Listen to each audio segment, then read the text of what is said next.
Hey there, tonight we're diving into the rise and fall of the Ottoman Empire, where sultans, harems and janissaries collide. And the truth is, those sultans didn't just lounge on cushions all day. If these stories help you unwind, I'd love a quick like or subscribe, but only if they're genuinely working for you. I'm curious where in the world you're listening from, so drop your location and local time in the comments. It's amazing seeing our little community span the globe through these historical tales. Now get comfortable, perhaps dim the lights, or find that perfect pillow position, and let's ease into tonight's journey together. Osman I wasn't exactly born with a silver spoon in his mouth, more like a rusty horseshoe, if anything. In 1299, he wasn't planning to launch what would become a colossal empire. He was just a guy with a tribe, some horses and big dreams, kind of like a medieval Steve Jobs, but instead of a garage, he had the Anatolian plains. This scrappy startup, the Ottoman Empire, began in a small town called Surgut, which probably had more sheep than people back then. Osman's rise was like watching a particularly ambitious episode of Game of Thrones, without the dragons, but with plenty of swordplay and intrigue. He wasn't just about swinging swords, though. Osman had a knack for alliances that would make a modern-day diplomat blush. He cozied up to the right neighbors, married the right daughter, and before anyone could say Byzantine, his domain was expanding faster than a teenager's social media following. Numbers. We're talking about a growth spurt that took his tribe from a few hundred square miles to an area so large it would eventually stretch from the edges of Vienna to the sweaty sands of Yemen. Now, before we get too swept away by tales of chivalrous warriors and noble quests, let's hit the pause button and talk about the Ghazi myth. The Ottomans liked to paint themselves as holy warriors, which was a great story for recruitment and PR. But the reality, Osman and his buddies were less about divine missions and more about opportunistic land grabs. When the opportunity arose, they didn't just knock on the door of a neighboring city. They kicked it down and redecorated. Sometimes they'd even leave a whoops, didn't mean to conquer that note. Because why not? Osman's strategy was a mix of sharp military tactics and shrewd diplomacy. He didn't just go for the jugular. He went for the Achilles heel, targeting the vulnerable Byzantine Empire like a cat, eyeing a limping mouse. His first major success came when he nabbed the fortress of Bilesic around 1302. The Byzantines probably thought they could swat him away like an annoying fly, but Osman had other ideas. By the time they realized he was more like a persistent hornet, it was too late. And what's an empire without a legend or two? There's a charming little story that Osman dreamed of a tree growing from his navel, its branches spreading across the world. A bit of wishful thinking, perhaps, but it makes for a catchy origin story. One part botanical fantasy, one part imperial ambition. In reality, Osman's empire didn't grow from a dream. It grew from a potent mix of military prowess, strategic marriages, and the ability to outlast and outwit opponents. As the Ottoman Empire began its meteoric rise, it wasn't just about cavalry charges and sword fights. There were also the more mundane, but crucial elements: logistics, supply chains, and governance. Imagine trying to manage a growing empire with no Google Maps, no emails, and definitely no pizza delivery. Yet Osman and his successors managed to build an administrative system that would keep their empire ticking like a well-oiled machine for centuries. Osman's successors, particularly his son Orhan, took the reins and galloped further into history. By the time Orhan was done, the Ottomans had swallowed up chunks of the Byzantine Empire and were eyeing bigger bites.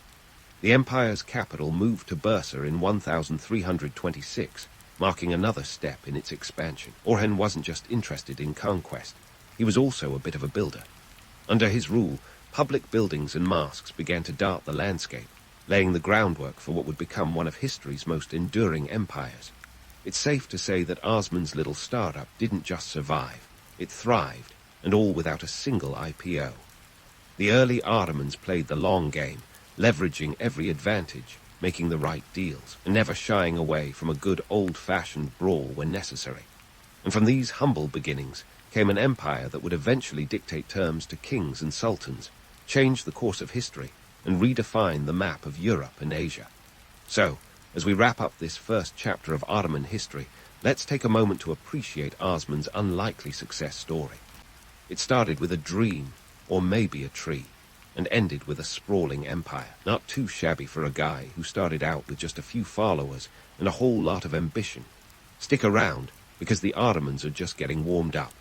Next, we'll see how they continue to expand and eventually bump heads with some of history's other big players. But that's a tale for another time. As we leave behind the modest beginnings of Osman and his clan, the Ottoman Empire starts to flex its adolescent muscles. Enter Maimed Roman II, also known as Maimed the Conqueror, who clearly took world domination as more than just a catchy slogan.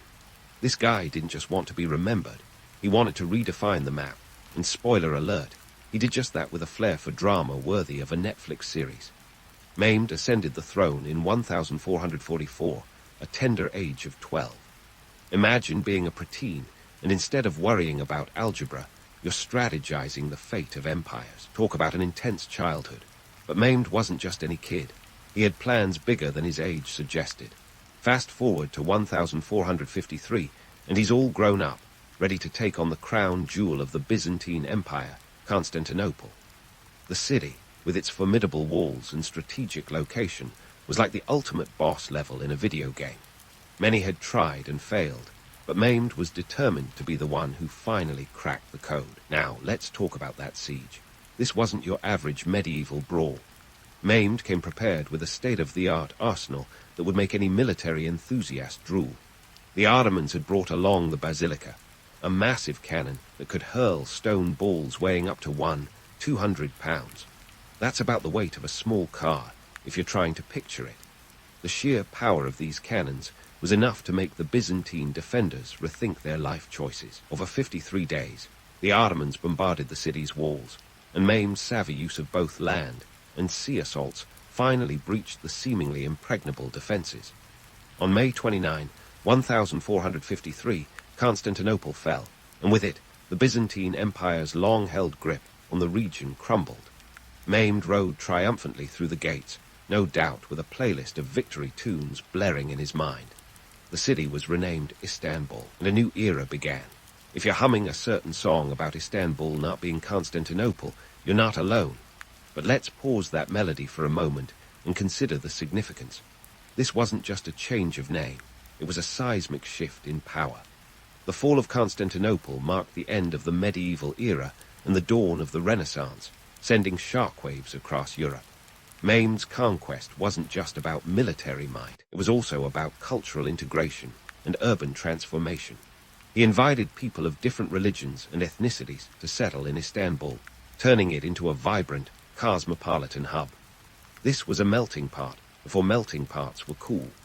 Meanwhile, the city's transformation included the conversion of the Hagia Sophia from a cathedral into a mosque, a move that symbolized the empire's new Islamic identity while respecting its architectural grandeur. Maimed wasn't just building an empire, he was crafting a legacy that merged the old with the new.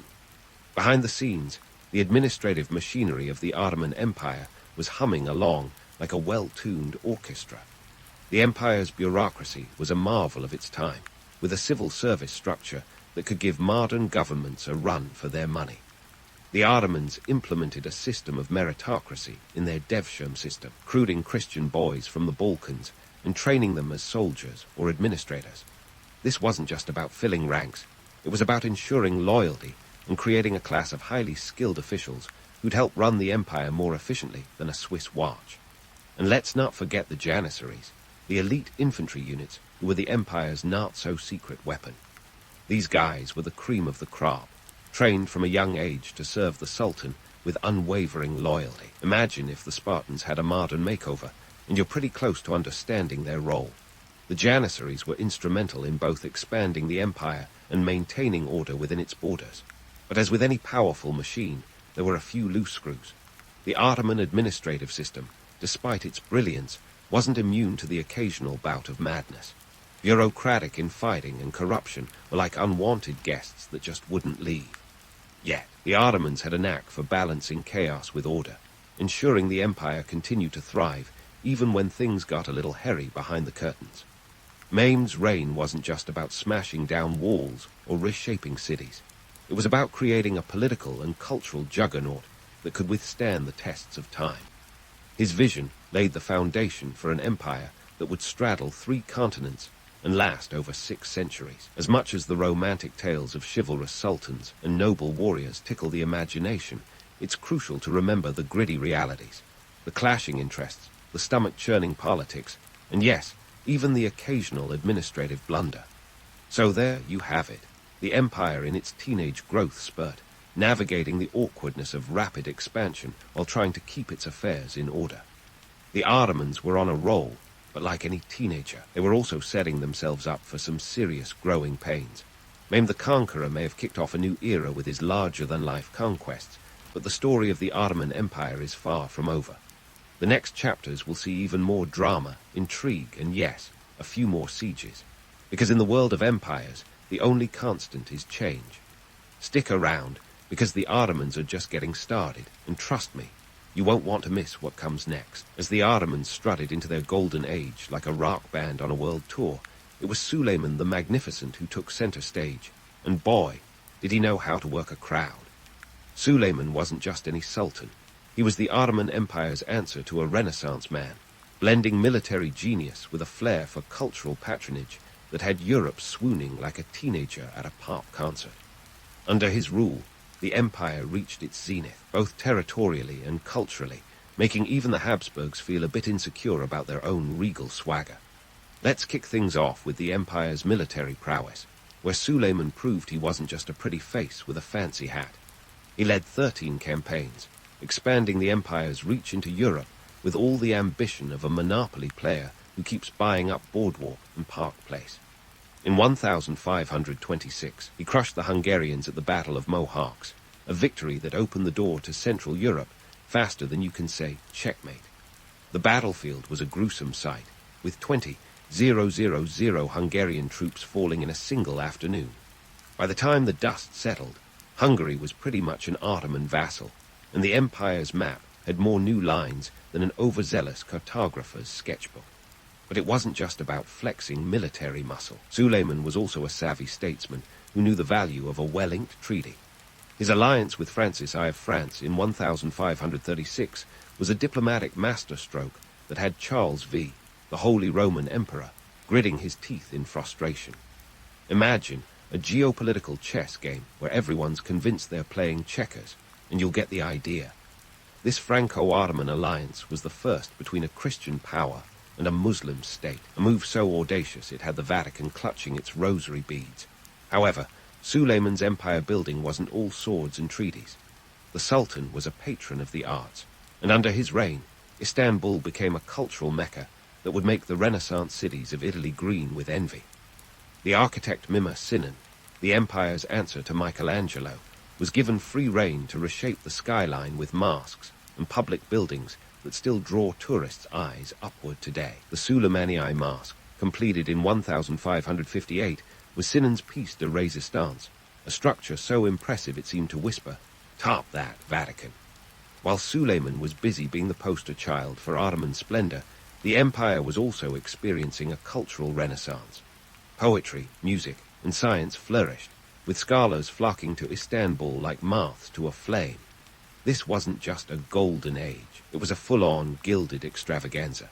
The empire's legal system, the canon, was codified under Suleiman's watchful eye, earning him the moniker, the lawgiver. It was a legal framework so comprehensive that even today's lawyers might find themselves nodding in grudging admiration. But behind the glittering facade, cracks were beginning to form, and just like any good historical drama, the seeds of decline were quietly taking root. Managing an empire that stretched from the gates of Vienna to the deserts of Arabia wasn't exactly a walk in the park. The Janissaries, once the empire's elite troops, were becoming more of a political headache than a military asset. Their increasing demands for privileges and pay were like dealing with a rock band that had let fame go to its head, and the sultans were finding it harder to keep them in line. Moreover, the economic landscape was shifting. The discovery of new trade routes by the Portuguese and Spanish meant that the silk and spice routes, once the lifeblood of the empire's economy, were losing their luster faster than you can say globalization. The empire's coffers, once overflowing with the wealth of 2 continents, were beginning to feel the pinch. Inflation reared its ugly head, as the influx of silver from the New World devalued currency, making it harder to maintain the lavish lifestyle the Ottomans had become accustomed to. And then there was the issue of succession. Ottoman sultans had a peculiar way of handling the next-in-line situation, fratricide. The practice of eliminating rival claimants might have kept the throne warm for the strongest contender, but it also meant that some of the most capable potential leaders were, quite literally, cut out of the picture. Suleiman's own heir, Mustafa, was executed on charges of treason, a move that many historians view as one of the Sultan's greatest blunders. It was a Shakespearean tragedy played out in real life, with the empire's future hanging in the balance. As Suleiman's reign approached its twilight years, the empire he had built began to show signs of wear and tear. The administrative system, once the envy of Europe, was starting to buckle under the weight of corruption and inefficiency. Provincial governors, or beys, were more interested in lining their own pockets than maintaining the Sultan's authority, and the central government's grip on its far-flung territories was slipping like sand through fingers. Suleiman's final campaign in 1566, the siege of Shajdvar, was a bittersweet victory. The fortress fell, but the Sultan died before he could see it. His death marked the end of an era, and while the Ottomans continued to be a formidable power, the empire would never again reach the heights it had under his rule. The Golden Age, with all its triumphs and tribulations, set the stage for a period of stagnation and introspection. So there you have it, a tale of glory and grit, of artistic brilliance and military might, with just enough intrigue and drama to keep even the most jaded historian on the edge of their seat. As the curtain falls on Suleiman the Magnificent's reign, the Ottoman Empire stands at a crossroads, its future uncertain, but its legacy undeniable. The story is far from over, and as we look ahead, the empire's fortunes will continue to rise and fall, driven by the ambitions of sultans and the tides of history. Stay tuned, because the next act in this epic saga is sure to be just as captivating as the last. As Suleiman's final bow echoed through the halls of history, the Ottoman Empire braced itself for a sequel that promised less blockbuster and more daytime soap opera. It was like watching a once great band slowly unravel, each new sultan another ill-advised reunion tour. The empire's decline was not a swift plunge, but rather a centuries-long slide, peppered with enough intrigue, incompetence, and drama to keep any history buff riveted. Our first stop on this tumultuous journey is the Battle of Lepanto in 1571. Picture it, a naval showdown that made Pirates of the Caribbean look like a kiddie pool skirmish. The Ottomans met the Holy League, a coalition of European Catholic maritime states, in a clash that would become one of the largest naval battles in history. On October 7, 1571, over 400 ships collided in the Gulf of Patras. The Holy League's victory was decisive, and the Ottomans lost about 200 galleys and 30,000 men.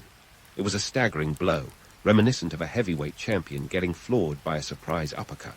The battle didn't sink the Ottoman navy for good, but it sure dealt it a crippling punch.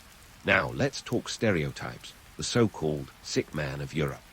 This moniker didn't just pop out of thin air. It was coined in the 19th century, but the seeds were planted much earlier. By the late 16th century, the empire's golden years were gleaming in the rearview mirror. Economic woes began to mount like unpaid parking tickets. The influx of silver from the New World inflated prices, and the Ottomans found themselves grappling with a currency crisis that would put Wall Street to shame. It's hard to run an empire when your coins are worth less than the metal they are made of. But wait, there's more.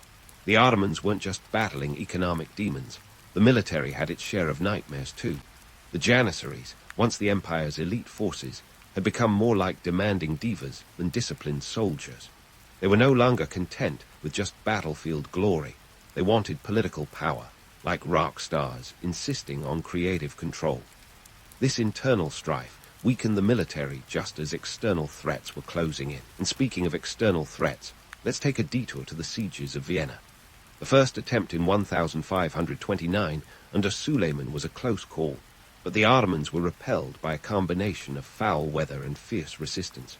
Fast forward to 1683, and it's déjà vu as the Ottomans make another play for the Austrian capital. This time, they brought a massive army. estimated at around 150,000 troops, under the command of Grand Vizier Kara Mustafa. Yet, despite their numbers, the Ottomans were once again thwarted, thanks to the timely intervention of the Polish-Lithuanian Commonwealth led by King John Roman III Sobieski. The Second Siege of Vienna ended in a humiliating retreat, marking a turning point in the empire's territorial ambitions. So, was the Ottoman Empire really the sick man, or was it just suffering from a case of bad PR? Sure, they had their share of blunders and bureaucratic bloat, but the empire was still a force to be reckoned with, even if its power was more bark than bite by the 18th century. The Ottomans retained significant influence in the Balkans, the Middle East, and North Africa, outlasting many of their European counterparts. They were like a heavyweight boxer who's gone a few rounds too many, but still packs a mean punch. The empire's decline was a complex cocktail of financial strain, military setbacks, and a rotating cast of sultans who were more often than not, shall we say, less than spectacular. As the 17th century rolled into the 18th, it was evident that the empire's glory days were fading. The administrative system, once a model of efficiency, began to sag under the weight of corruption and nepotism. Provincial governors acted more like feudal lords than representatives of the Sultan, and the central government's control slipped, not unlike butter on a hot skillet. Yet, even as the empire stumbled, it managed to adapt and survive. The Ottomans launched a series of reforms in the 18th and 19th centuries in a bid to modernize and stave off collapse. These efforts, known as the Tanzimat reforms, aimed to centralize administration, modernize the military, and boost the economy. It was a last-ditch effort to revive the empire's fortunes, a bit like trying to reboot a classic TV show with a new cast. In truth, the Ottomans were caught in a changing world, struggling to keep up with the rapid pace of technological and political shifts occurring in Europe. The Industrial Revolution was transforming economies and societies, while the Ottomans were trying to maintain an empire built on medieval foundations. It was a classic case of too little, too late, as the empire slowly ceded ground to rising European powers. As we draw this act to a close, the Ottoman Empire stands at a crossroads. Beset by internal challenges and external pressures, its future is uncertain. But one thing is clear: the story is far from over, and the next chapter promises more intrigue, ambition, and the relentless march of history. So stay tuned, dear listener, because the Ottoman Empire's soap opera is about to take another dramatic turn, and you won't want to miss a single twist in this epic tale. The Ottoman Empire's story is like one of those epic novels that seem to have more chapters than you can count, each filled with twists that keep even the most jaded reader hooked. But as we turn the page to the early 20th century, it's clear that the narrative is heading toward a climax of Shakespearean proportions. Enter the Young Turks, a reformist group with more ambition than a reality TV star at a Hollywood party. They came charging onto the scene with a mission to modernize the empire, which, let's be honest, was overdue for a makeover. These guys weren't just talking about swapping out drapes. They wanted to overhaul the entire Ottoman system from the inside out. In 1908, the Young Turks orchestrated a coup that restored the Ottoman constitution and parliament, which had been gathering dust since 1878. The empire was like a rusty old machine, and the Young Turks were determined to grease the gears and get it running smoothly again. But while they were high on ideals, they were a bit low on unity. Factionalism within the group meant that not everyone was on the same page, leading to policies that sometimes seemed as coordinated as a group of cats trying to line dance. Despite their internal squabbles, the Young Turks managed to implement some significant reforms. They introduced compulsory military service, standardized education, and tried to centralize government administration. Think of it as an early 20th century version of trying to teach your grandparents how to use a smartphone. However, these changes were met with mixed results. The empire was a patchwork of ethnicities and religions, and not everyone was thrilled about the push for a homogenized, Turkish-centric identity. It's like trying to fit a square peg into a round hole, only this time the peg was an entire empire, and the hole was an increasingly nationalistic world. World War I was the empire's last hurrah, though hurrah is probably not the word most historians would choose. The Ottomans found themselves aligned with the Central Powers. a decision that was about as wise as investing in Blockbuster in the age of streaming. They hoped that a victorious alliance with Germany and Austria-Hungary would help them reclaim lost territories and restore their former glory. Instead, it turned out to be a one-way ticket to oblivion. By the war's end in 1918, the Ottomans were on the losing side, their empire in tatters and their economy in ruins, a classic case of the wrong horse in the wrong race. Now, let's talk treaties, specifically the Treaty of Sevres in 1920, which was less of a treaty and more of a demolition order. Picture the Ottoman Empire as a massive estate, and the Treaty of Sevres as the wrecking ball that smashed it to pieces. The Allies carved up the empire like a Thanksgiving turkey, with bits going to Greece, Britain, France, and Italy. The Ottoman heartland was left a shadow of its former self, with even Istanbul's fate hanging in the balance. It was a diplomatic humiliation that left the Ottomans reeling and Mustafa Kemal Atatürk fuming. Ah, Atatürk, the man who would rise from the ashes to lead the charge toward a new Turkish republic. If the Young Turks were the opening act, Atatürk was the headliner who came in and stole the show. A former Ottoman military officer, he wasn't about to let Sevres be the empire's final curtain call. In 1923, he and his fellow nationalists managed to renegotiate the terms with the Treaty of Lausanne, which recognized the boundaries of the modern Republic of Turkey. It was a victory that transformed Turkey into a secular nation-state, shedding the Ottoman legacy like an old coat. Atatürk's reforms were nothing short of revolutionary. He abolished the caliphate, introduced a new legal system, and even changed the Turkish alphabet from Arabic script to Latin. This wasn't just a leap forward, it was a pole vault.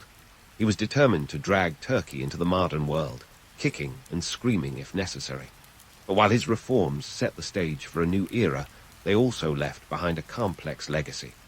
The rapid secularization and westernization were both applauded and criticized, viewed as either a bold new beginning or a reckless departure from tradition, depending on who you asked. So, what did the Ottomans get right? For one, their administrative and legal systems were ahead of their time, a model of efficiency and order in an era when many of their European counterparts were still figuring out how to govern without losing their heads, literally. The empire's emphasis on meritocracy, particularly through the devshirme system, created a loyal and capable bureaucracy that kept the Ottoman machine running smoothly for centuries.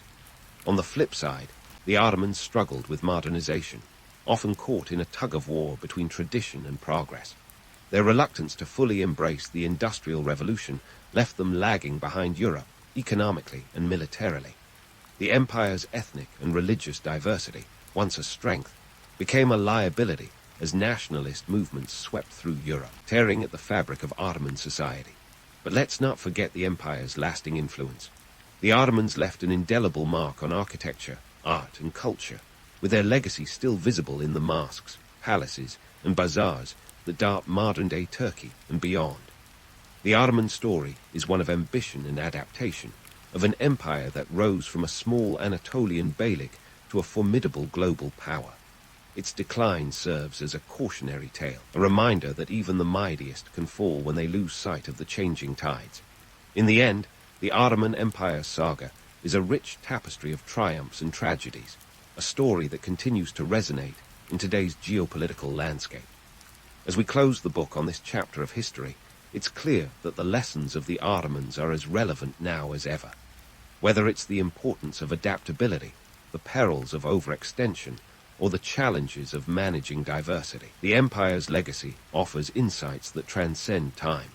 So there you have it, the rise and fall of an empire that shaped the course of history, leaving behind a legacy that's both a cautionary tale and a source of inspiration. And as we bid farewell to the Ottomans, we can't help but wonder, what will future historians say about us? In the dead of night, while most of us are blissfully snuggled in our sheets dreaming of low-interest mortgages, medieval knights were busy planning how to knock down castle walls and make their enemies seriously regret the architectural decisions of their ancestors. Siege warfare in the Middle Ages wasn't just about brute force. It was a meticulous dance of logistics, physics, and quite frankly, a dash of insanity. Picture this. No, wait. I promise not to use clichés. Instead, think about a world where the trebuchet was the talk of the town, the rock star of medieval warfare, if you will. This mighty contraption could launch boulders the size of small cars over 300 meters away, and it wasn't just for the sake of showing off. When you needed to breach a castle wall, subtlety wasn't exactly on the agenda. Now, let's delve into the nuts and bolts, or should I say wood and iron, of these medieval mechanical marvels. Take the trebuchet, a machine that could hurl a 90-kilogram stone with the kind of disdain that only a particularly disgruntled medieval engineer could muster. It worked on the principle of a counterweight, swinging a long arm to fling projectiles with devastating force. It was the medieval equivalent of a bad breakup text. It hit hard, and it left a mark. But here's the kicker. Building one of these bad boys was no small feat. It required precision and resources. Think 15 tons of timber and several tons of iron just to get started. The sheer logistics of assembling a trebuchet could make a modern-day project manager break out in a cold sweat. And then there's the trusty battering ram, the medieval equivalent of a knock-knock joke with no punchline, just a splintered door. The battering ram was the champion of direct confrontation, a simple yet effective log suspended from chains and heavily reinforced with iron. It was the sledgehammer to the trebuchet's catapult. Less finesse, more raw determination. When you needed to get through a gate, this was your go-to. But don't underestimate its simplicity. The battering ram was the medieval multi-tool, capable of applying enough force to shatter even the sturdiest of gates. You didn't just roll up to a siege with one of these willy-nilly. A well-built ram could weigh upwards of a ton, and it often required a team of 20 or more men to operate. The logistical challenge of moving this beast to the front lines was not unlike trying to get a sofa bed through a narrow staircase. But why go to all this trouble? Surely there were easier ways to make enemies miserable. Medieval warfare was as much about economic pressure as it was about physical destruction. Well-placed siege could turn a thriving city into a ghost town faster than you could say tax evasion. The costs of maintaining a siege were astronomical. Historians estimate that the iron alone for a single catapult could weigh around 800 pounds. That's the equivalent of handing out iPads at a kindergarten. Expensive and likely to end in tears. The price of the iron and timber, along with the labor to build and operate these machines, meant that a siege was a serious investment. And like any good investment, it came with a risk. A failed siege could bankrupt a kingdom faster than a bad run on medieval crypto. So why did they do it? Because when it worked, the rewards were immense. Successful sieges meant control over territories, wealth, and power. Castles were the medieval version of a Swiss bank account. They held all the good stuff. Taking one meant you basically hit the jackpot, and who doesn't love a good payout? But the reality was far less romantic. Picture siege camps as bustling hives of disease, where dysentery was more feared than the enemy's arrows. The romantic notion of the medieval knight gallantly storming the castle often glosses over the grimmer reality of soldiers stuck in mud and muck for months on end, dreaming not of glory, but of a warm meal and a clean pair of socks. Amidst all this chaos, consider the medieval accountant, the unsung hero of siege warfare. Imagine trying to balance the books with the insane costs of maintaining an army, feeding thousands of men, and funding the construction of these elaborate machines of destruction. One wrong move, and you'd find yourself explaining to your liege why the treasury was emptier than a bar at closing time. It's no wonder medieval accountants had a tendency to disappear into the annals of history with little fanfare. They were the silent warriors, battling spreadsheets instead of enemies. And let's not forget the political chess game underpinning these military maneuvers. A siege wasn't just a physical battle.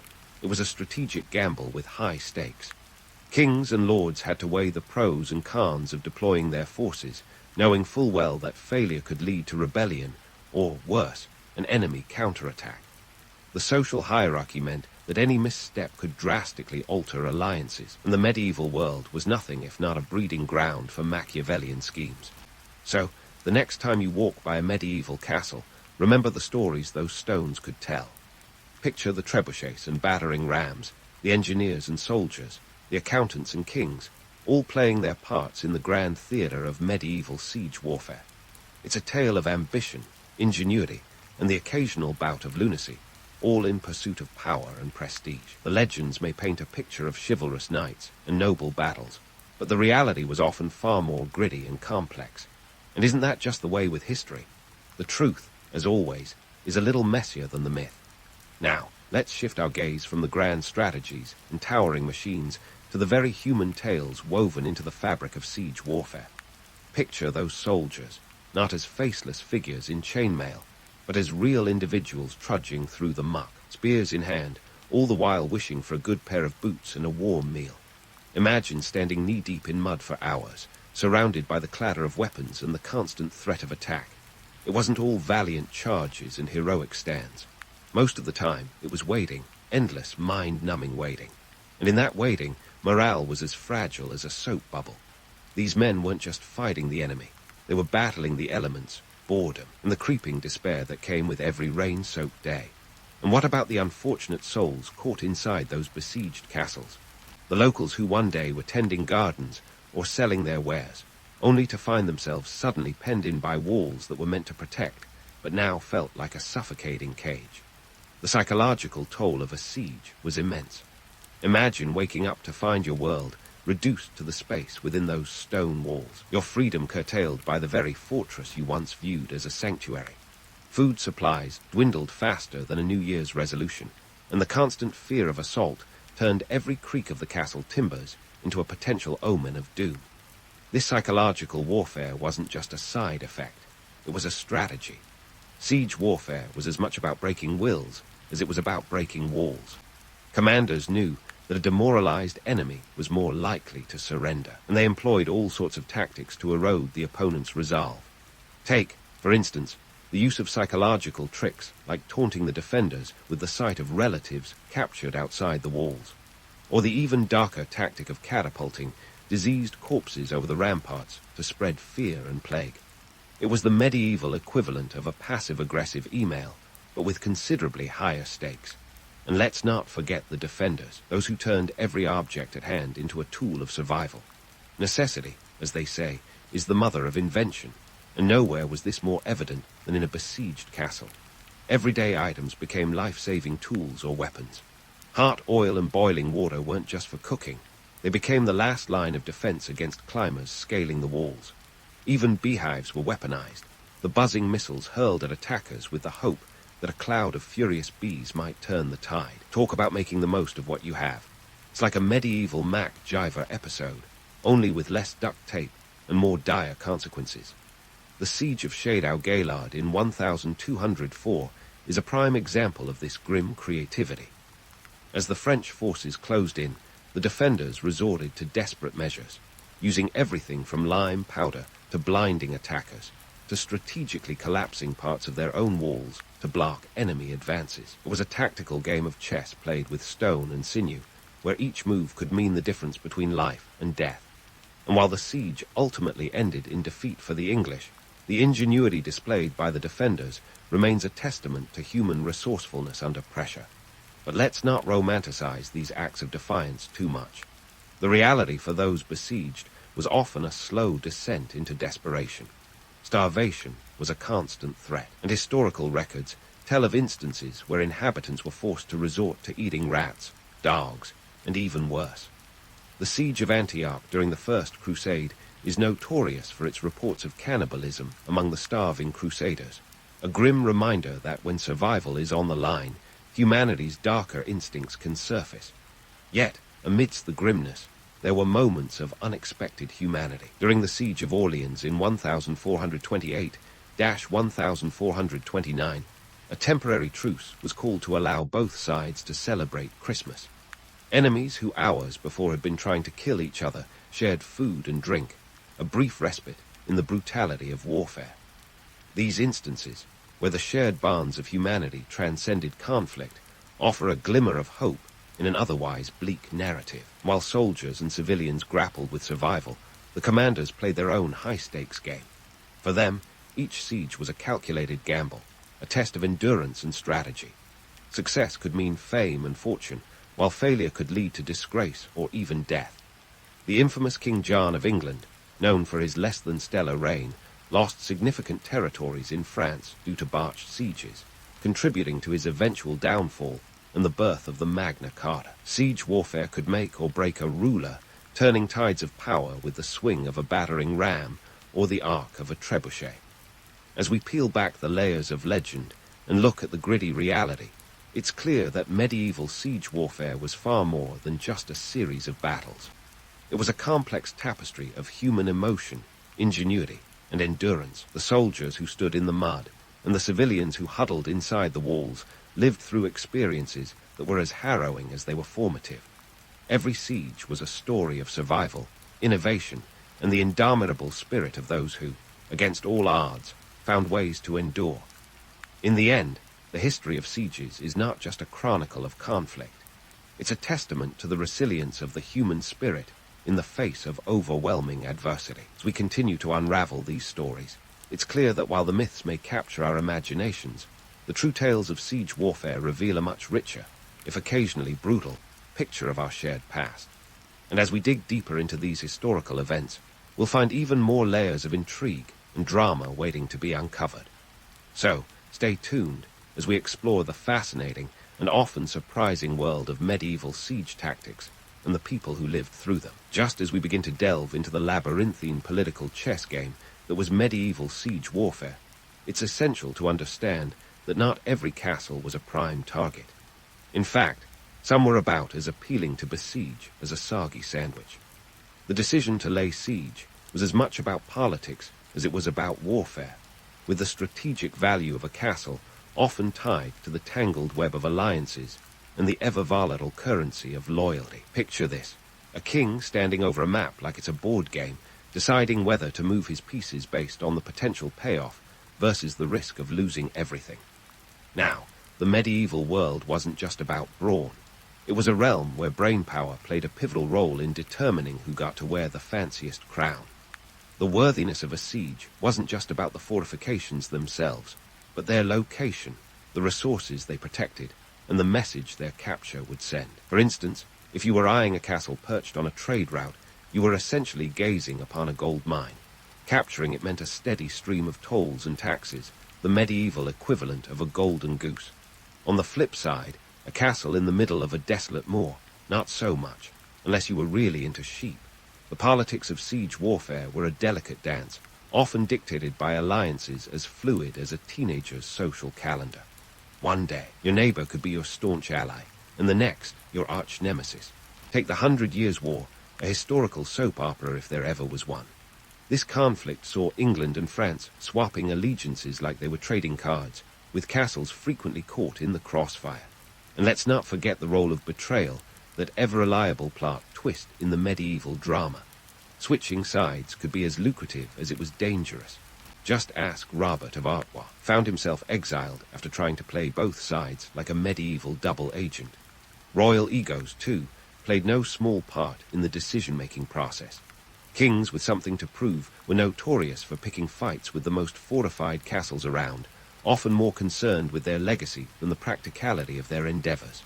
And let's be honest, nothing says, "I am a mighty king," quite like capturing an impregnable fortress. Consider Richard the Lionheart, who, despite his many military successes, couldn't resist the allure of a good siege, even if it meant leaving his kingdom vulnerable while he gallivanted off to the Holy Land. Talk about priorities. But behind every grand siege, there was an unsung hero or villain quietly pulling the strings: money. The economics of siege warfare were as complex as they were crucial. After all, you can't fund a war with goodwill alone. Armies needed to be paid, and siege engines didn't come cheap. To give you an idea of the financial stakes, the cost of maintaining a single knight could be as high as £6 per month, roughly $10,000 in today's money. Multiply that by an army of thousands, and you start to see why kings were often more worried about their coffers than their castles. In a world where money talked louder than any battering ram, the ability to fund a siege could make or break a campaign. A well-funded siege could drag on for months, wearing down defenders through starvation and attrition. On the other hand, a poorly financed one might collapse faster than a house of cards. Consider the Siege of Orleans, where the English, despite initial successes, found their campaign faltering due to dwindling resources and morale. The arrival of Joan of Arc with French reinforcements not only turned the tide militarily, but also served as a stark reminder that even the strongest army is vulnerable to the whims of fortune. And then there were the clever financial maneuvers that took place off the battlefield. Loans and levies became commonplace as kings scrambled to fund their campaigns. The infamous King John, for example, taxed his subjects to the brink of rebellion, a move that would ultimately cost him both his kingdom and his legacy. The Magna Carta, birthed from this financial overreach, stands as a testament to the lasting impact of economic desperation in shaping history. In this high-stakes game of siege warfare, the art of negotiation often proved as potent as the mightiest trebuchet. When the risk of a protracted siege loomed large, commanders would sometimes resort to diplomacy, offering terms of surrender in exchange for safe passage or favorable conditions. A castle's garrison might agree to open the gates rather than face the grim prospects of starvation or slaughter. This pragmatic approach was not without its own risks. A reputation for leniency could embolden other castles to resist longer, banking on the possibility of similar terms. Yet, the spectre of betrayal lurked ever present, with some defenders opting for subterfuge over surrender. The siege of Harlech Castle during the Wars of the Roses saw the garrison holding out for 7 long years, bolstered by clandestine supply lines and local support. Their resilience became legendary, a symbol of steadfast loyalty amidst a sea of shifting allegiances. As we navigate the labyrinth of medieval siege warfare, it becomes clear that it was not just a battle of weapons and walls, but of wits and wills. Every decision, whether made in the heat of battle or the quiet of strategy rooms, was a gamble with the potential to rewrite history. These sieges, with their towering machines and unyielding fortresses, were as much about human ambition as they were about military might. And as we continue to peel back the layers of this complex tapestry, we'll uncover more stories of intrigue, desperation, and the relentless pursuit of power that defined the medieval world.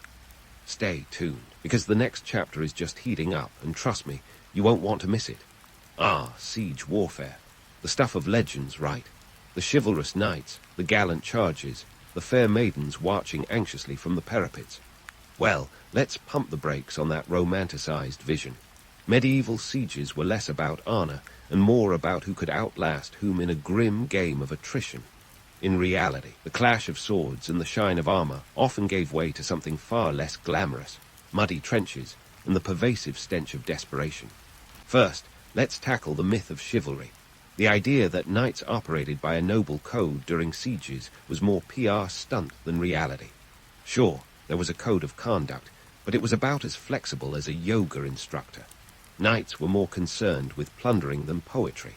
For example, during the Siege of Acre in 1191, the English and French forces, supposedly fighting for Christendom, bickered like siblings over spoils and tactics.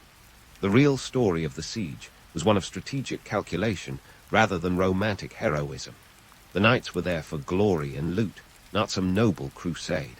Now, let's talk about the supposed heroics.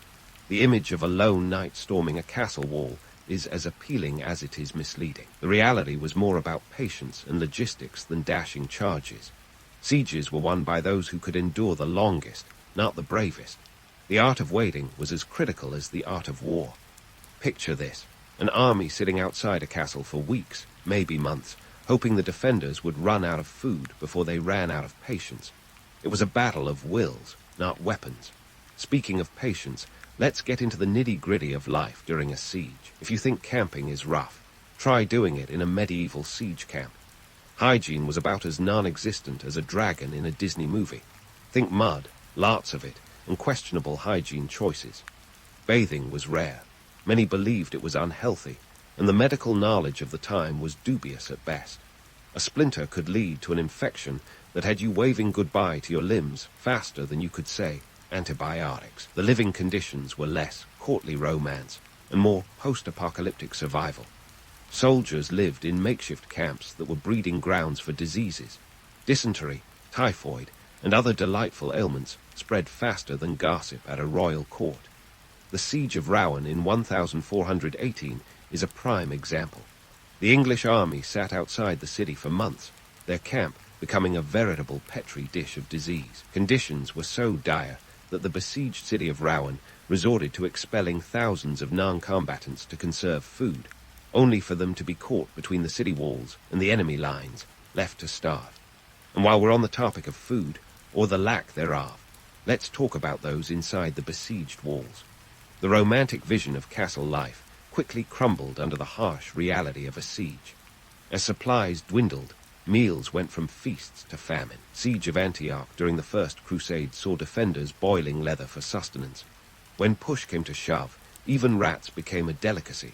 Forget the grand banquets, survival was the only item on the menu. For the besiegers, supply lines were crucial. An army marched on its stomach, after all. King Edward I of England, during his campaign in Scotland, meticulously planned supply routes to ensure his troops were fed and ready. But even the best-laid plans could falter. A sudden storm could wipe out provisions, and local resources were often scarce. The besiegers had to improvise, sometimes foraging for food like medieval hunter-gatherers. The psychological toll of a siege was another grim reality. The constant threat of attack, the fear of starvation, and the sheer boredom could wear down even the most stalwart defender. Some commanders employed psychological warfare to break the enemy's spirit, taunting the defenders, blasting horns at all hours, or launching diseased animals over the walls were just some of the tactics used to sow despair. Even when the siege engines were silent, the threat of betrayal loomed large. Spies and turncoats were as much a part of siege warfare as catapults and battering rams. The siege of Constantinople in 1204, during the Fourth Crusade, famously ended not with a grand assault, but through treachery. A Venetian-led force found a way into the city, leading to its infamous sack. The outcome was less about chivalric combat and more about backdoor deals. And let's not forget the economic impact of a siege. The costs were astronomical, not just in terms of money, but in manpower and resources. A well-equipped army required funding, and a drawn-out siege could drain a kingdom's coffers faster than a tax collector on a sugar high. The Siege of Orleans in 1429, pivotal in the 100 Years' War, saw the English army stretched thin, their resources dwindling. Joan of Arc's arrival with French reinforcements turned the tide, but it was the economic strain that had already set the stage for their eventual defeat. So, while the legends may speak of valor and honor, the truth of medieval sieges is far less glamorous. It was a world of strategic patience, economic strain, and human endurance. The knights and soldiers were not just warriors, they were survivors, enduring the harsh realities of life and warfare. As we continue our exploration, we'll delve further into the complex tapestry of medieval sieges, uncovering more stories of ambition, survival, and human ingenuity. Hang tight, because the tale's not over yet, and trust me, it's about to get even more intriguing. And speaking of intrigue, let's look at how the echoes of medieval sieges thunder through the corridors of modern military strategy. You might think that the days of trebuchets and boiling oil are firmly lodged in the past, but the truth is, some of those archaic tactics have more staying power than a medieval bard's catchy tune. Take the concept of psychological warfare, for instance. During sieges, the art of messing with your enemy's head was as crucial as breaking down their walls. Fast forward to today, and you'll find similar mind games at play. The strategy of demoralizing the enemy is alive and well. Just ask anyone who's been on the receiving end of a misinformation campaign or a digital blitzkrieg. Now, let's talk about those absurd tactics that were so crazy they just had to work. Picture this: the Siege of Kaffa in 1346, where Mongol warriors catapulted plague-infested corpses over the city walls, inadvertently gifting the world the Black Death. Not exactly a hallmark moment, but it certainly left a mark. The idea of biological warfare might sound like the stuff of sci-fi, but its roots are as old as the hills. And while modern warfare has thankfully moved away from flinging infected bodies, the principle of using disease as a weapon has evolved into something far more sanitized and sinister. But it wasn't just about spreading disease. Sometimes the absurdity came in the form of sheer brute force. Consider the siege of Lisbon during the Second Crusade, where the besiegers offered to pay local musicians to play loudly, hoping to drive the defenders to distraction. It's hard to imagine heavy metal solos echoing through the ramparts, but hey, desperate times called for desperate measures. And while modern siege tactics have swapped out musical assaults for more advanced methods, the core idea, using every tool at your disposal to gain the upper hand, remains unchanged. These historical episodes have seeped into our cultural imagination, and nowhere is this more apparent than in movies and video games. Hollywood loves a good siege, and why not? They're dramatic, they're tense, and they offer a stage for both heroics and villainy.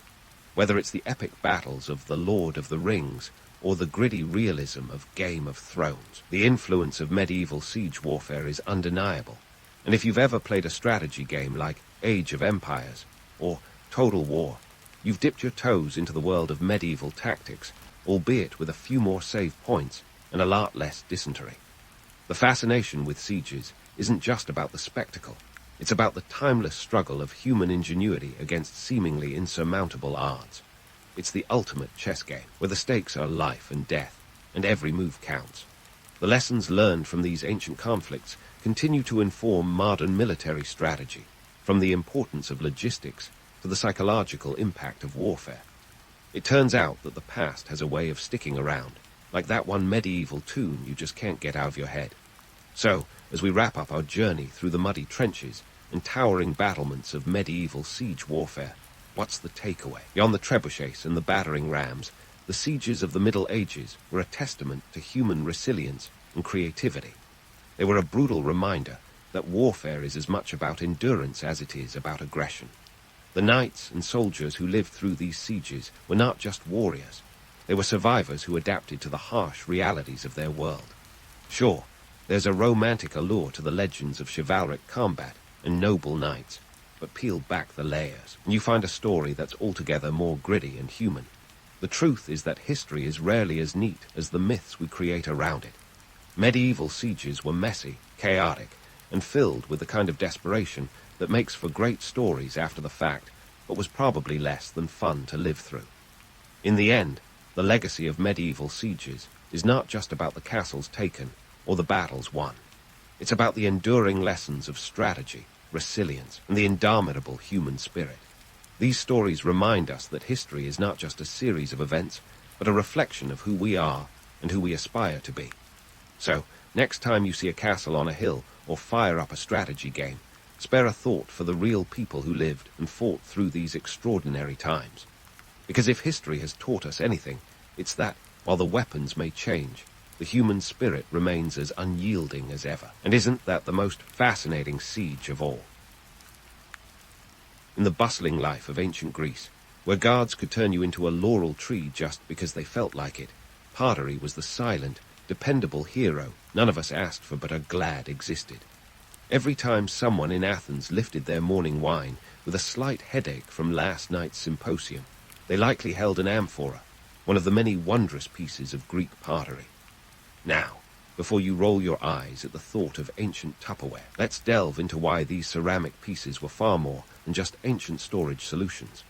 Ancient Greek pottery wasn't just about functionality, though it did excel at that. It was a visual diary, etched and painted with scenes of gods, heroes, and occasionally, the odd mortal who dared to do something memorable.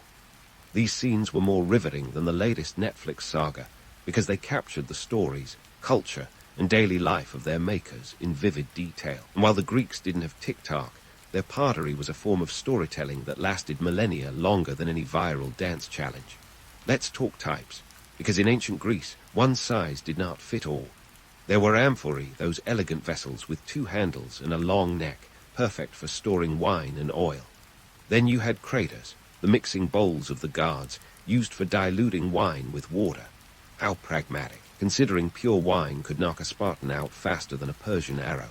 And don't forget kylixes, the shallow cups that made drinking a delicate art. The Greeks had a part for every occasion, because why not be extra when you can? Now, how did these pieces come to be? Imagine pottery workshops, not unlike the artisanal studios of today, but with more olive oil and fewer hipsters. The process was labor-intensive and required a serious team effort. First, there was the clay. Attic clay from Athens was the rock star, famous for its rich, orange-red color after firing. It was like the celebrity influencer of clays, and everyone wanted a piece. Corinthian clay wasn't too shabby either, offering a lighter, creamier palette. Crafting pottery was no solo act. It involved a team of skilled artisans, each with a specific role. The potter would shape and mold the clay on a wheel, a process that didn't exactly scream easy breezy. Once shaped, The vase was handed off to a painter who would sketch designs with slip, a mix of water and clay. Talk about pressure. One wrong brushstroke, and the whole thing could end up looking like a toddler's art project. After painting, the pottery was fired in a kiln at temperatures over 900 degrees C, which is the kind of heat that makes Greek summers seem like a mild breeze. So why did pottery matter so much? Well, it was the ancient Greek version of Instagram. It documented everything from epic battles to the mundane joy of a symposium. Economically, it was a big deal too. Pottery was a significant export, with Athens and Corinth leading the charge. Athenian pottery, in particular, was shipped all over the Mediterranean, spreading Greek culture like a well-aimed catapult. The revenue from pottery trade was substantial, enough to keep the city-states in a comfortable state of competition or cooperation, depending on the day. As for the economics, let's break it down. The cost of raw materials like clay was fairly low, but the skill and labor involved bumped up the price. A single amphora could take days to complete, with the price reflecting the craftsmanship involved. Pottery centers like Athens and Corinth were buzzing hives of activity, with workers churning out vases faster than you could say Euripides. But let's not get too carried away by the romanticism of it all. Pottery production was hard work, and workshops were likely hot, crowded, and smelled like a mixture of wet clay and sweat. The laborers weren't exactly living the high life. They were more like the unsung heroes behind the scenes, ensuring every Greek household and temple could boast a collection of stylish amphorae and craters. In short, ancient Greek pottery was a blend of art, utility, and economic strategy. It was the silent observer of a civilization that revered its gods, debated philosophy, and occasionally indulged in a little too much wine. So, the next time you sip from a cup, spare a thought for those ancient artisans who carved out a legacy one clay vessel at a time. It might just make your drink taste that much sweeter, or at least more historically significant. Speaking of legacy, let's dive into the nitty-gritty of Greek pottery's artistic flair, the kind that makes you want to rethink your own dining set. We're talking about the iconic black figure and red figure techniques, the ancient equivalents of HD and 4K in the world of ceramics. These methods weren't just about painting pretty pictures. They were the streaming platforms of ancient Greece, broadcasting cultural and political tales straight from the kiln. First up, the black figure technique. Picture this. It's around 700 BC, and artists are painting with slip, a liquid clay, onto vases that would turn black during firing. The scenes they depicted weren't just your average stick figure doodles.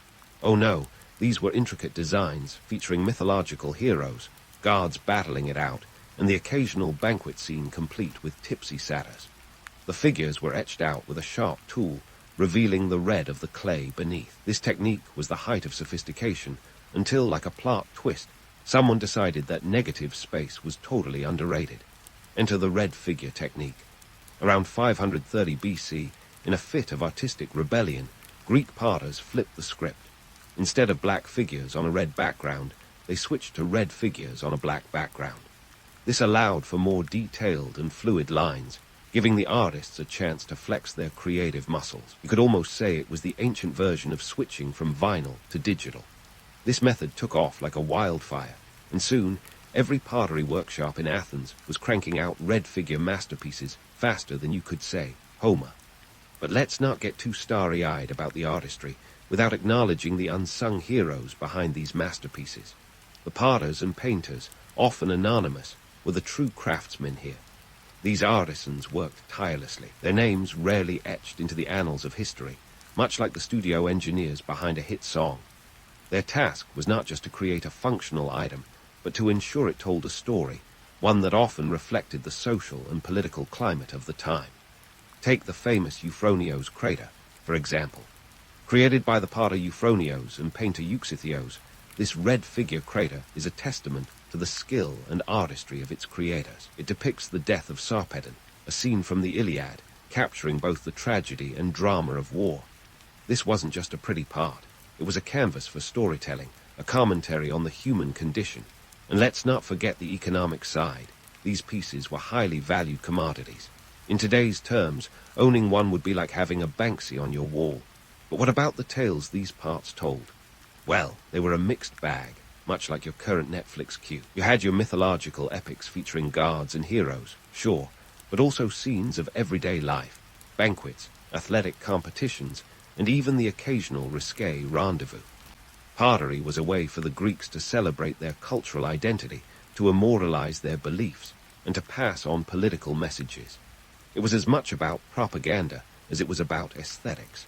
And let's talk economics for a moment. The potters and painters might not have been rolling in drachmas, but their work was crucial to the economy. Pottery was a major export, with Athens leading the charge. The city-state's pottery, with its distinctive red color and artistic designs, was shipped all over the Mediterranean. The trade of these vessels was a source of wealth and influence, helping Athens maintain its position as a cultural and economic powerhouse. Of course, not every part told a story of grandeur. Some depicted the harsh realities of life, such as the struggles of war or the drudgery of labor. These were the ancient Greek equivalent of a gritty documentary, peeling back the layers of society to reveal the truth beneath. And while we may romanticize these images now, let's remember that they depicted a world where life was often brutal and short. So, the next time you admire a piece of Greek pottery, remember the hands that crafted it, the stories it tells, and the role it played in shaping history. It's a legacy that endured not because of its beauty alone, but because it captured the essence of a civilization that was as flawed as it was fascinating. Stay tuned, as we'll continue to unravel more tales from the clay archives in the next part of our journey through ancient Greek pottery. As we sail into the next chapter of our Greek pottery adventure, let's throw our anchor into the choppy waters of trade, an ancient world marketplace where Greek pottery was the hot ticket item, as coveted as the latest smartphone. These ceramic beauties were more than just household essentials. They were the cultural ambassadors of Greece, spreading like wildfire across the Mediterranean. So how did these parts make their way from the workshops of Athens and Corinth to the far-flung corners of the ancient world? First, let's talk transportation.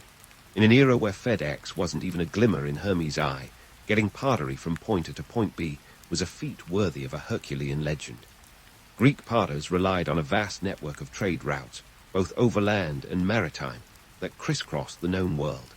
Picture bustling ports like Piraeus, where amphorae were loaded onto ships alongside olive oil and wine, setting sail for distant lands. These vessels weren't exactly luxury liners.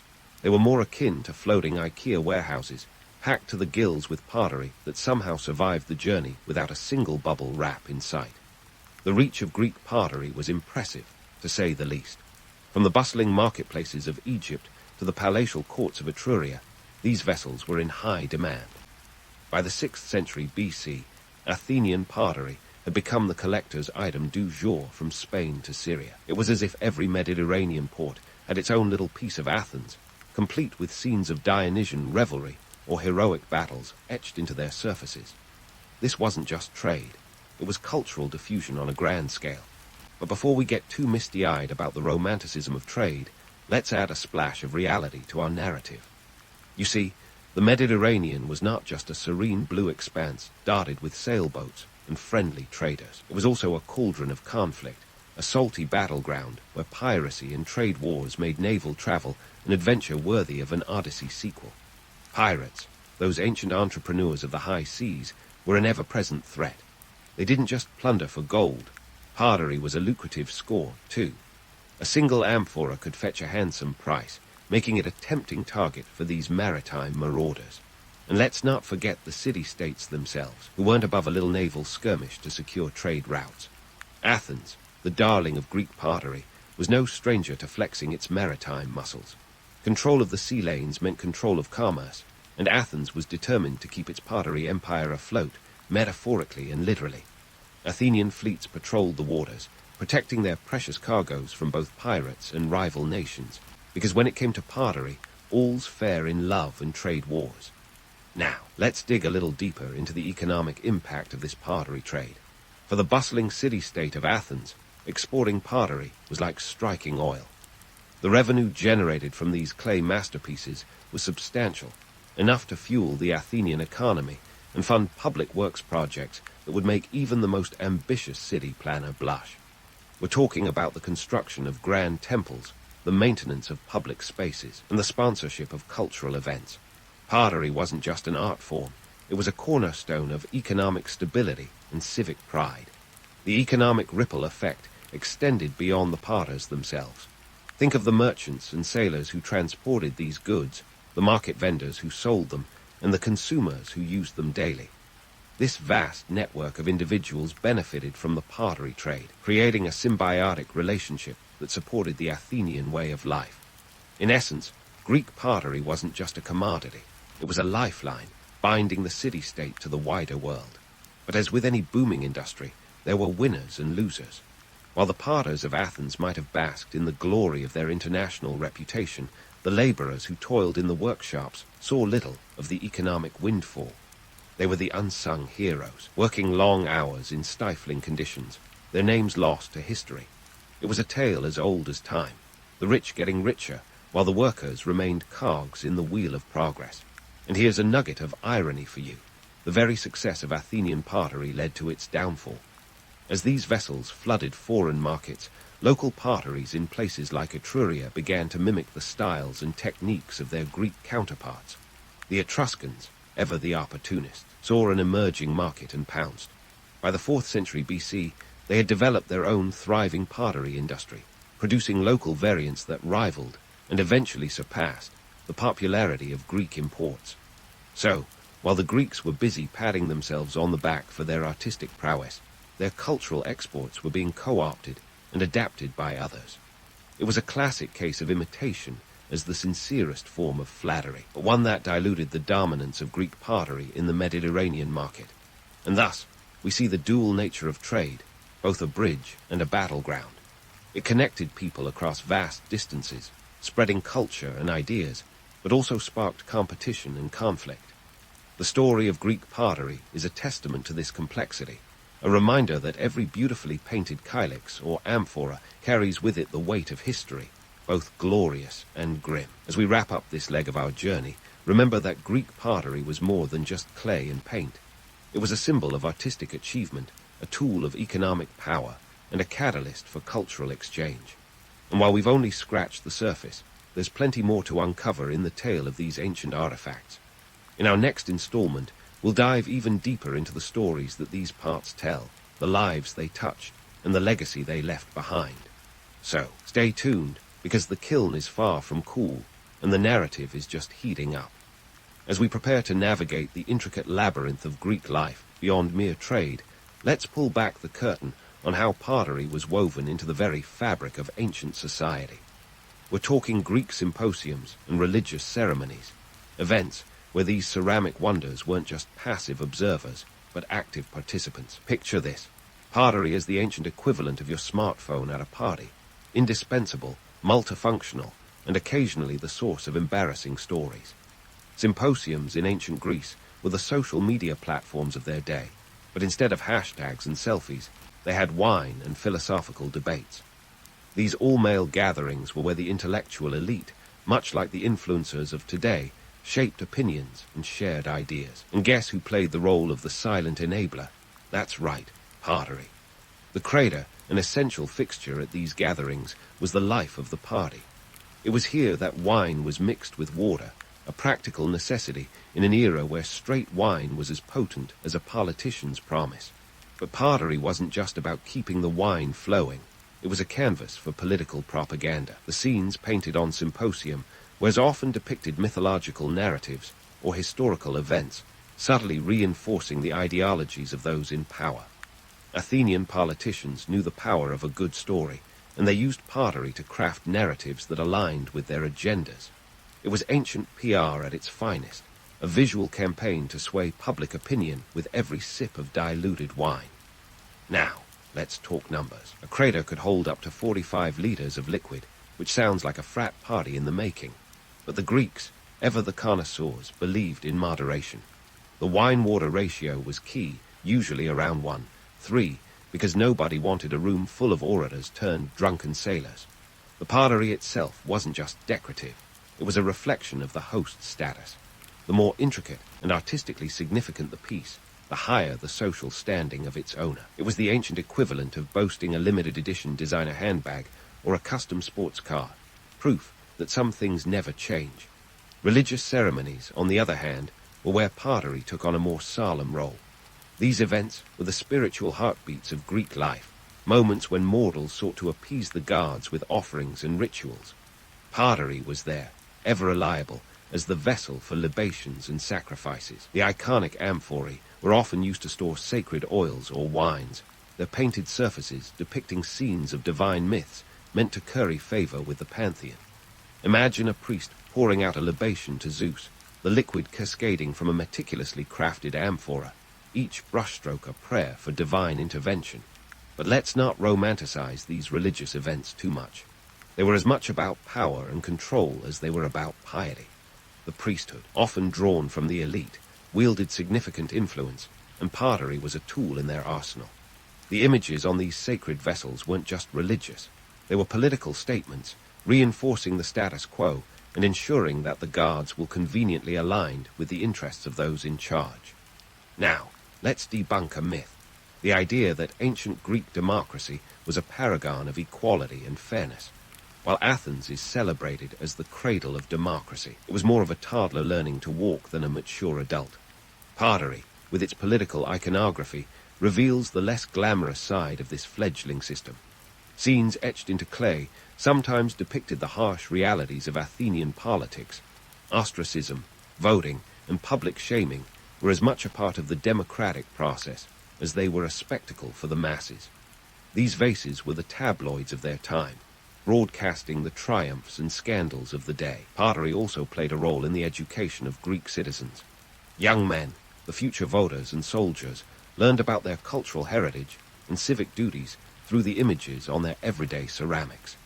A kylix depicting Theseus slaying the Minotaur wasn't just a pretty picture. It was a lesson in valor and civic responsibility. It was a reminder that, in the ideal Greek city-state, courage and cunning were as valued as democracy itself. The economic implications of pottery in these social and political spheres were profound. Pottery production was a well-oiled machine, with workshops churning out pieces for both domestic use and export. The demand for high-quality ceramics in symposiums and religious ceremonies ensured a steady income for potters, painters, and the merchants who sold their wares. This wasn't just art. It was an industry, one that supported a vast network of workers and bolstered the Athenian economy. But let's not forget the human cost of this economic engine. The laborers in the pottery workshops, the unsung artisans whose hands crafted beauty from clay, toiled in conditions that were far from idyllic. These were the blue-collar workers of their time, their hard work fueling a cultural legacy that they could never fully partake in.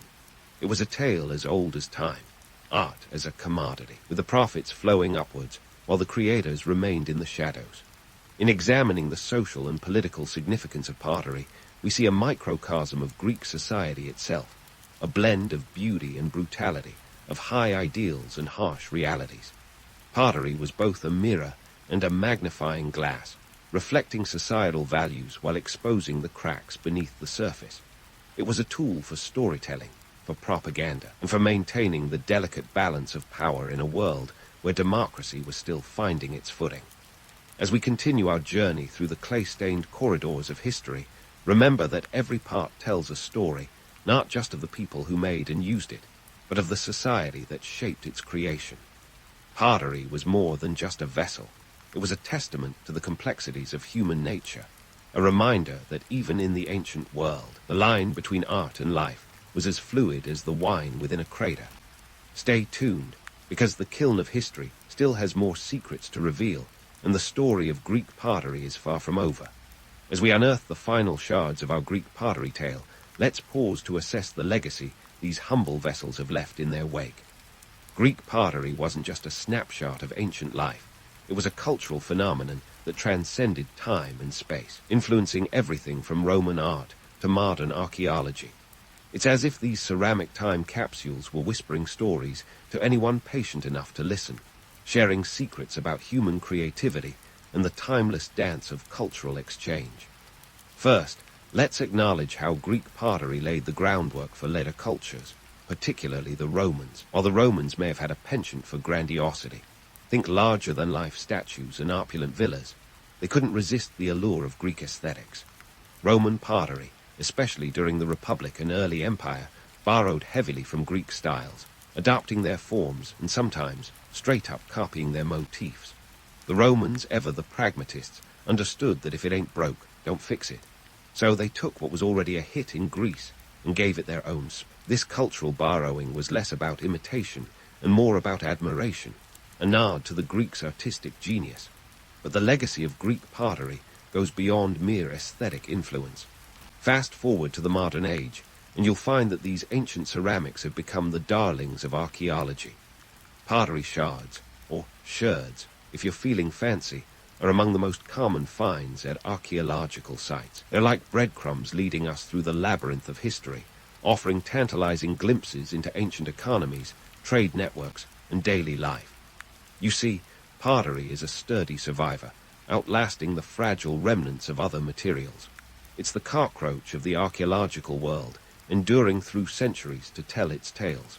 Consider the economic impact these finds reveal. Pottery fragments discovered in far-flung locales paint a picture of a bustling trade network that connected the Greeks to distant lands.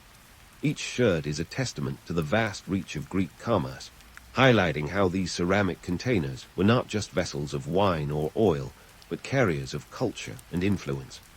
Archaeologists can trace trade routes, study shifts in economic power, and understand cultural exchanges through the distribution of pottery styles across the Mediterranean.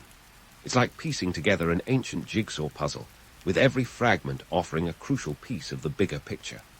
Now, let's address the myths versus the reality of ancient Greek life as depicted through pottery. There's a romantic notion that the Greeks were all about beauty, wisdom, and democracy, a society of toga-wearing philosophers sipping wine under olive trees. While there's a kernel of truth in this idyllic image, the reality was far more complex, and pottery reveals as much. The scenes painted on these ceramics often depict not just triumphs and heroics, but also the darker sides of life: wars, slavery, and political intrigue. It's a reminder that Greek society, like any other, wrestled with its own set of challenges and contradictions. Take, for example, the myth of Greek democracy as a bastion of equality. Pottery from the era tells a different story. The political imagery, often found on symposium wares, reveals a society grappling with issues of power and privilege. Ostracism, a practice where citizens could vote to exile an individual, is depicted on some pottery pieces, illustrating the precarious nature of political life in Athens. It was democracy, yes, but with an edge, where public opinion could be as fickle as a cat with a laser pointer. In essence, Greek pottery serves as both a mirror and a magnifying glass, a reflection of the ideals Greeks aspired to and a magnification of the realities they faced. These ceramic chronicles remind us that human nature is a tapestry woven with threads of both nobility and frailty. The Greeks, like us, were a mix of brilliance and blunder, capable of both inspiring art and petty politics. So, what can ancient Greek pottery teach us about human creativity and cultural exchange? For one, it's a testament to humanity's relentless drive to create, to express, and to connect. The artisans who crafted these parts weren't just making functional items. They were storytellers, capturing the essence of their time in clay. Their work transcended borders and centuries, influencing cultures and igniting imaginations long after they themselves had faded into history. Moreover, Greek pottery highlights the importance of cultural exchange in shaping civilizations. The Greeks borrowed motifs and techniques from their neighbors, just as others would later borrow from them. This cross-pollination of ideas fueled artistic innovation and economic prosperity, proving that cultures thrive not in isolation, but through interaction and adaptation. Finally, let's leave you with a punchy observation. Greek pottery, despite its ancient origins, remains a relevant reminder of what it means to be human. These vessels, born from the earth and shaped by skilled hands, carry with them stories of triumph and tragedy, creativity and commerce. They are a testament to the enduring spirit of exploration and expression, a reminder that even in our modern world, the past still has much to teach us, if only we're willing to listen. And there you have it, a journey through the world of ancient Greek pottery, from its humble beginnings to its lasting legacy. So, next time you're sipping from a cup or admiring a piece of art, take a moment to think of those ancient artisans who, with clay and creativity, left behind a legacy that continues to shape our understanding of history and humanity. On a stormy night, in the humble village of Smiljan, Croatia, a baby named Nikola Tesla decided to make his grand entrance into the world with a flair for the dramatic. It was July 10, 1856, and according to family legend, lightning split the sky just as he was born, prompting the midwife to declare him a child of the storm. His mother, Georgina Tesla, a lady with a penchant for inventing small household gadgets, probably just rolled her eyes. After all, she had her hands full with other children and a husband, Milutin, who was both a priest and a writer, a real jack-of-all-trades in a time when multitasking wasn't an advertised skill on LinkedIn. Now, if there was one thing young Tesla had in spades, it was curiosity. Not the kind of curiosity satisfied by asking why the sky is blue, but the sort that needed to know what electricity tastes like. One pivotal event in his early years involved a cat named Makak. As the story goes, Tesla was petting Makak one cold, dry day when his fingers unleashed a static shock that sparked his lifelong obsession with electricity. Unlike most kids who would simply get a new haircut from the resulting frizz, Tesla saw potential. He reportedly asked his father if nature was one big cat and static electricity, its endless fur. It was a question that only a future scientific genius could ask without sounding like they'd been sniffing too much glue. Tesla's family, with their mix of ecclesiastical duties and a DIY approach to life, clearly left a mark on him. His mother, though lacking formal education, was a brilliant inventor in her own right, crafting tools and devices to make life easier around the house.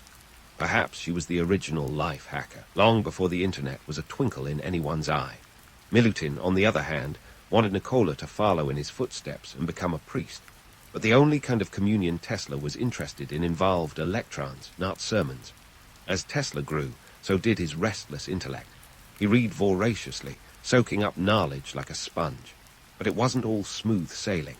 He battled with illness during his teenage years, which left him bedridden. Rather than let his mind rust, he used this time to delve into the realms of science and engineering, dreaming up inventions that would have probably worried the neighbors, had they known. He was a classic overachiever, the kind of student who'd ruin the curve for everyone else, but in a way that made them all begrudgingly admire him.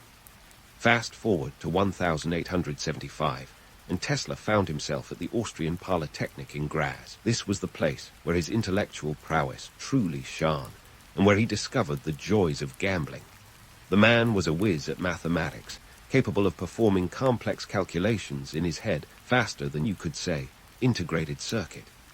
But what goes up must come down, and Tesla's other addiction led to all sorts of financial drama.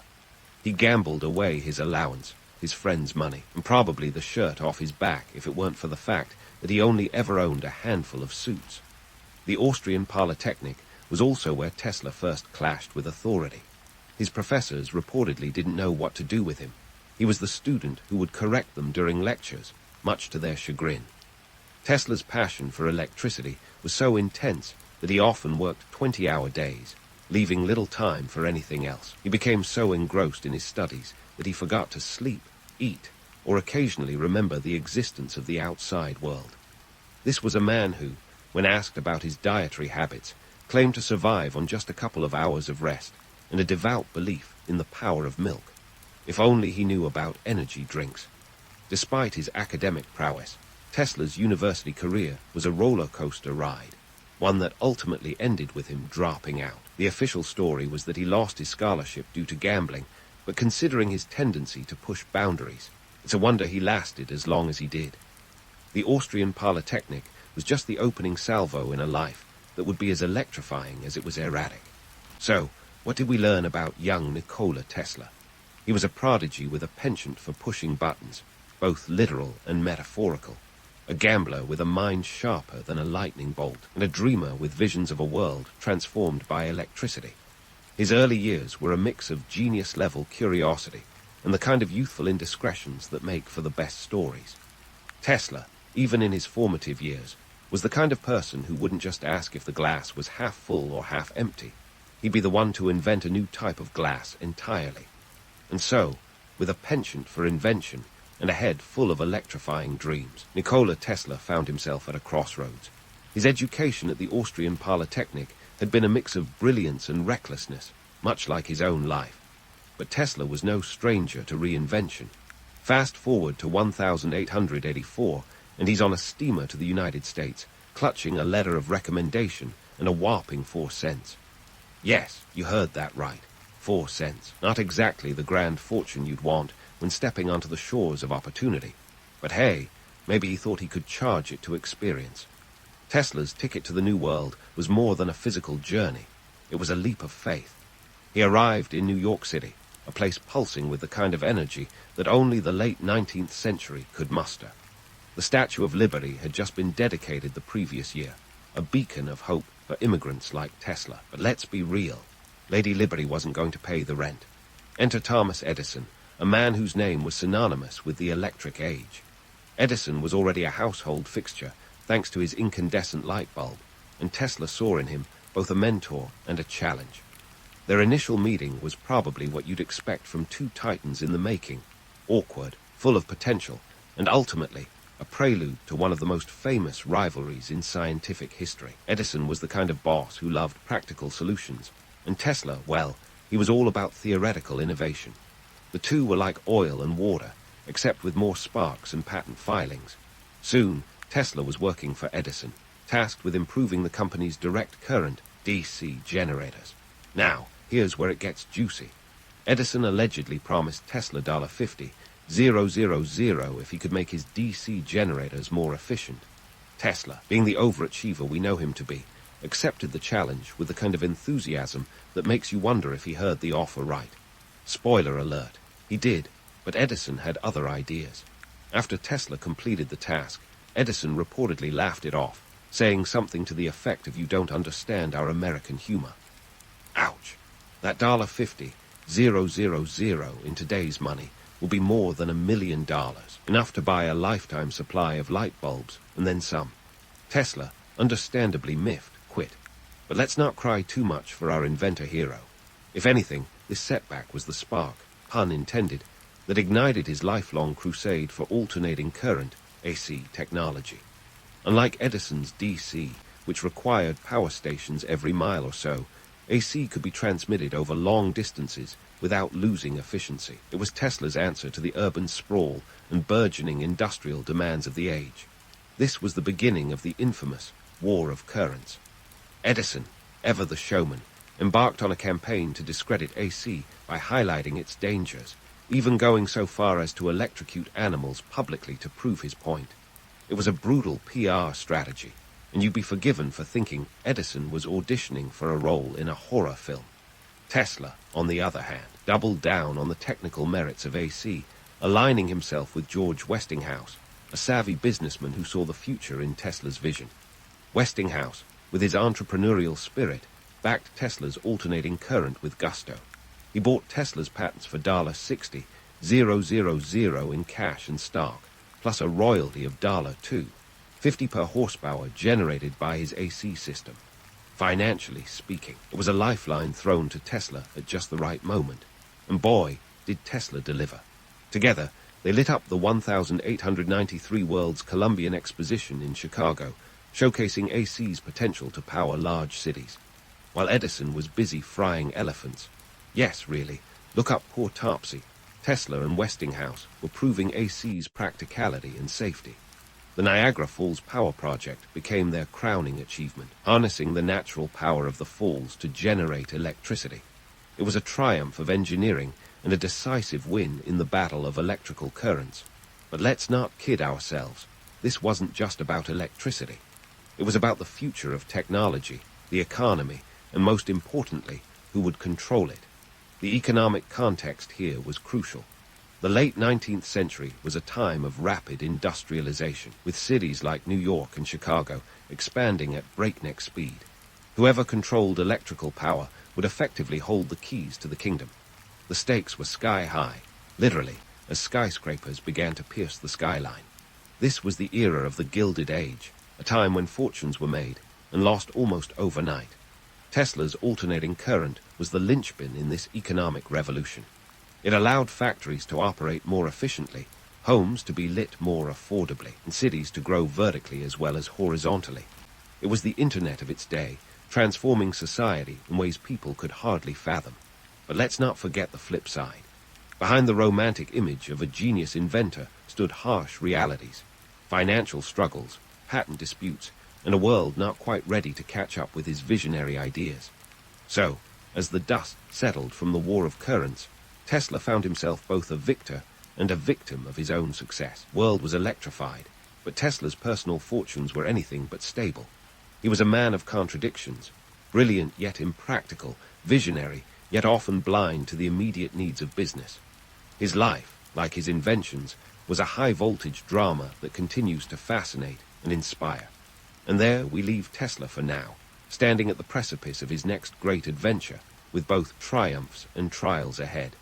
The story of Nikola Tesla is far from over. Like any great saga, it is filled with twists and turns that defy easy explanations. Stay tuned as we delve deeper into the enigmatic life of this electrical wonderkind, where genius meets melancholy and ambition dances with adversity. Tesla stood on the brink of the 20th century, a man whose life crackled with potential energy, much like one of his own inventions. The 1890s were his playground, and he was about to make the most of it. This was peak Tesla, both in terms of his innovations and his quirks. You could say he was the Kanye West of his day, brilliant, eccentric, and always a headline waiting to happen. Let's start with the technical fireworks.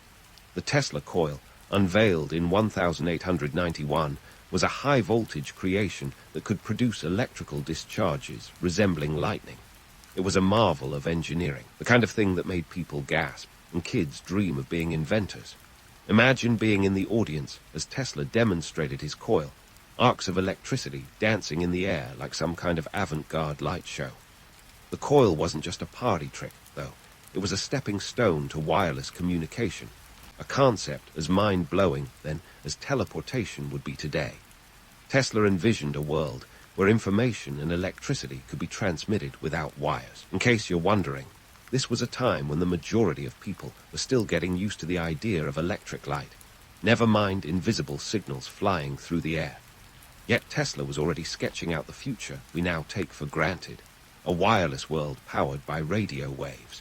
He even filed the first patents for radio technology in the late 1890, before our dear friend Guglielmo Marconi swooped in with his own claims. Spoiler, Marconi got the glory, but Tesla eventually got the credit, albeit posthumously, thanks to a 1943 Supreme Court ruling that recognized his contributions to radio technology.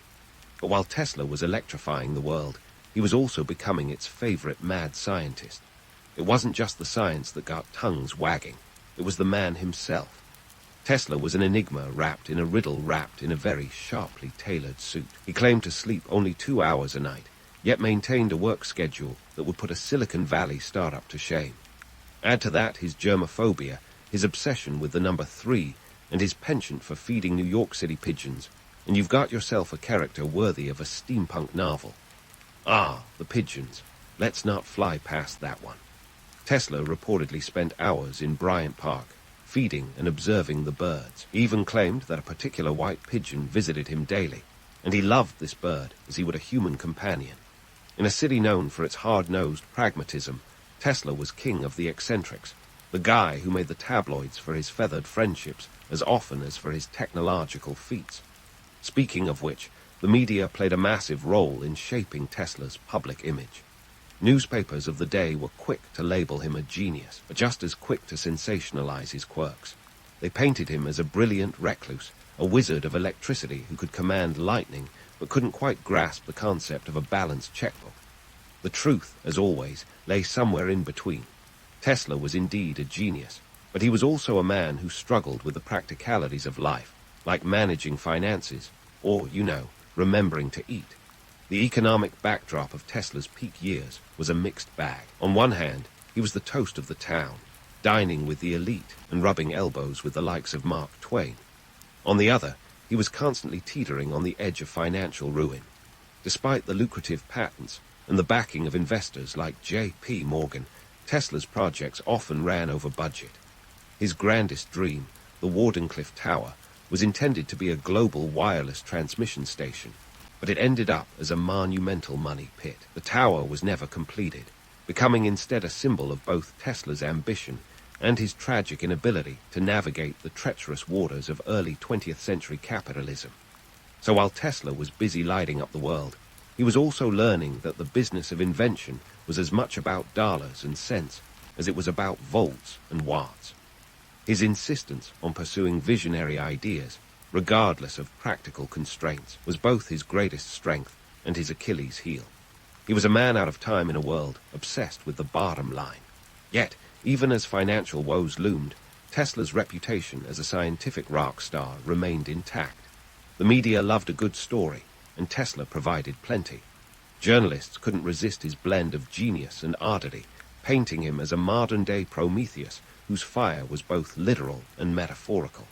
It was this image that endured, even as the reality of his life grew more complex. As the 1900s dawned, Tesla's focus shifted increasingly towards wireless communication. He dreamed of a global network of information, a proto-internet, if you will. But while he was imagining smartphones before smartphones were a twinkle in anyone's eye, the world was moving on. New technologies, new players, and new economic realities were emerging, and Tesla's influence was beginning to wane. His reputation as a mad scientist, however, was firmly cemented. Even as Tesla's career entered a period of decline, his story wasn't over. He continued to invent, to dream, and of course to feed pigeons. His later years were marked by both personal and professional challenges, but also by a legacy that would outlive him.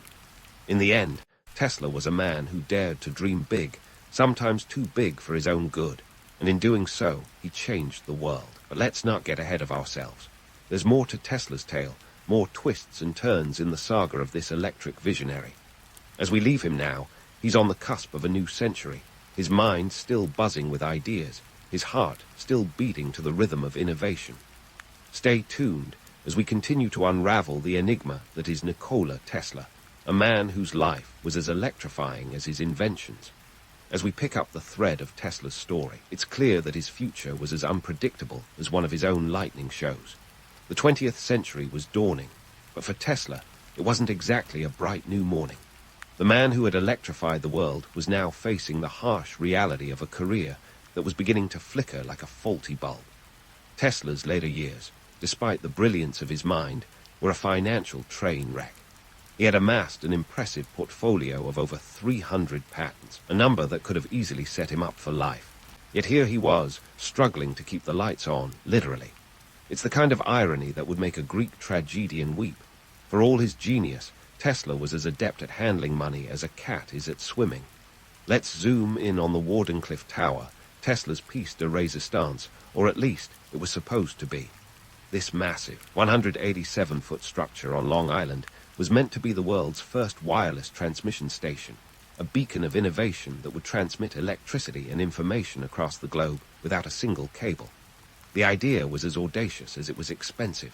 Funded initially by J.P. Morgan to the tune of $150,000, about $4. $5 million today, Wardenclyffe was Tesla's moonshot. Unfortunately, like many ambitious projects, it was also a bottomless pit of expenses. Tesla's vision was grand, but so were his oversights. The tower's construction dragged on, costs ballooned, and Morgan, ever the shrewd businessman, started to see his investment as less of a cutting-edge venture and more of a financial black hole. In 1905, Morgan pulled the plug, leaving Tesla to fend for himself. With no financial backing, the Wardenclyffe project was doomed. Tesla's dream of a wireless utopia was shelved, reduced to an architectural ghost on the Long Island shore. The economic backdrop of these times was ruthless. The U.S. was riding the second industrial revolution, with electricity transforming cities into bustling metropolises. However, this was also a period of economic instability, punctuated by panics and depressions. The market was as volatile as Tesla's own career, and money was hard to come by for speculative endeavors. Investors wanted sure bets, not moonshots, and Tesla's penchant for the latter made him a hard sell. Yet it wasn't just bad luck or bad timing that led to Tesla's financial woes. There were systemic issues at play, too. The patent system, for instance, was a double-edged sword. It protected Tesla's inventions, but also made him a target for relentless litigation. He spent a significant portion of his life in court, defending his patents against infringements, a costly and time-consuming endeavor that drained his resources and his spirit. Moreover, Tesla's reluctance to play the corporate game didn't help his cause. He was a scientist first, businessman a distant second. While Edison was forming companies and building empires, Tesla was busy building dreams. He famously refused to compromise on his ideals or lower his standards, a noble stance that unfortunately didn't pay the bills. His insistence on independence and innovation over profit made him a misfit in a world increasingly driven by capitalism and competition. What makes Tesla's fall from grace all the more poignant is the sheer scale of his contributions to technology. His work laid the foundations for alternating current, AC, wireless communication, and even the very concept of renewable energy. Yet, despite these monumental achievements, he ended his life in relative obscurity, living out his final days in a modest hotel room in New York, feeding pigeons and dreaming of what could have been. In the twilight of his career, Tesla became a tragic figure, a brilliant mind overshadowed by financial struggle and societal indifference. His later innovations, though groundbreaking, lacked the financial backing and public support they needed to succeed. The world had moved on, and Tesla, once at the forefront of technological progress, found himself sidelined. But let's not paint too bleak a picture. Tesla's legacy, though unappreciated in his lifetime, eventually earned him the recognition he deserved. Today, he's celebrated as a pioneer, a visionary who saw the future and dared to dream it into being. His life serves as both an inspiration and a cautionary tale, a reminder that genius, for all its brilliance, can be as fleeting and unpredictable as a spark of electricity. As we leave Tesla for now, his story remains a complex web of triumphs and tribulations. His later years were a testament to the challenges of innovation in an age of rapid change, a time when the line between success and failure was as thin as a filament. But rest assured, there's more to come in this saga of ambition, adversity, and enduring influence. Stay tuned as we continue to unravel the enigma that is Nikola Tesla, a man whose life was as electrifying as his inventions. As Tesla's life flickered out like one of his own arc lights, the world quietly turned away, leaving behind the man who had once lit up the night sky, both literally and figuratively. Yet history has a funny way of revisiting its icons, and Tesla's posthumous journey from obscurity to cult figure is a testament to this peculiar historical alchemy. Fast forward to the late 20th century, and Tesla found himself resurrected in the public imagination, his name synonymous not with financial ruin, but with unbridled genius. The man who died in 1943, alone and virtually penniless in a New York hotel, reborn as a symbol of the misunderstood genius, a rallying point for dreamers, inventors, and those who felt out of step with the conventional world. So, how did this come to pass? Part of Tesla's resurgence can be attributed to the burgeoning interest in alternative science and counterculture movements of the 1900s, 60s, and 70s. Here was a man who defied authority, challenged norms, and envisioned a future that seemed straight out of a science fiction novel. For a generation questioning everything from politics to physics, Tesla was the perfect icon. Books like Tesla, Man Out of Time, by Margaret Cheney, published in 1981, played a significant role in reintroducing Tesla to a curious public. This biography, rich with tales of Tesla's eccentricity and brilliance, painted a portrait that was as fascinating as it was tragic. But beyond the books, it was Tesla's very ideas that sparked renewed interest. As the world grappled with energy crises and looked towards sustainable solutions, Tesla's vision of harnessing renewable energy sources seemed not just prescient, but downright prophetic. His early experiments in wireless energy transmission, once considered the ramblings of a madman, found new relevance in an age where wireless communication had become the norm. Tesla's patents and theories started to be recognized not just as historical footnotes, but as foundational to modern technology. The U.S. Supreme Court's 1943 decision to credit Tesla with the invention of radio, overturning Marconi's patent, was a posthumous validation that added legal weight to his legacy.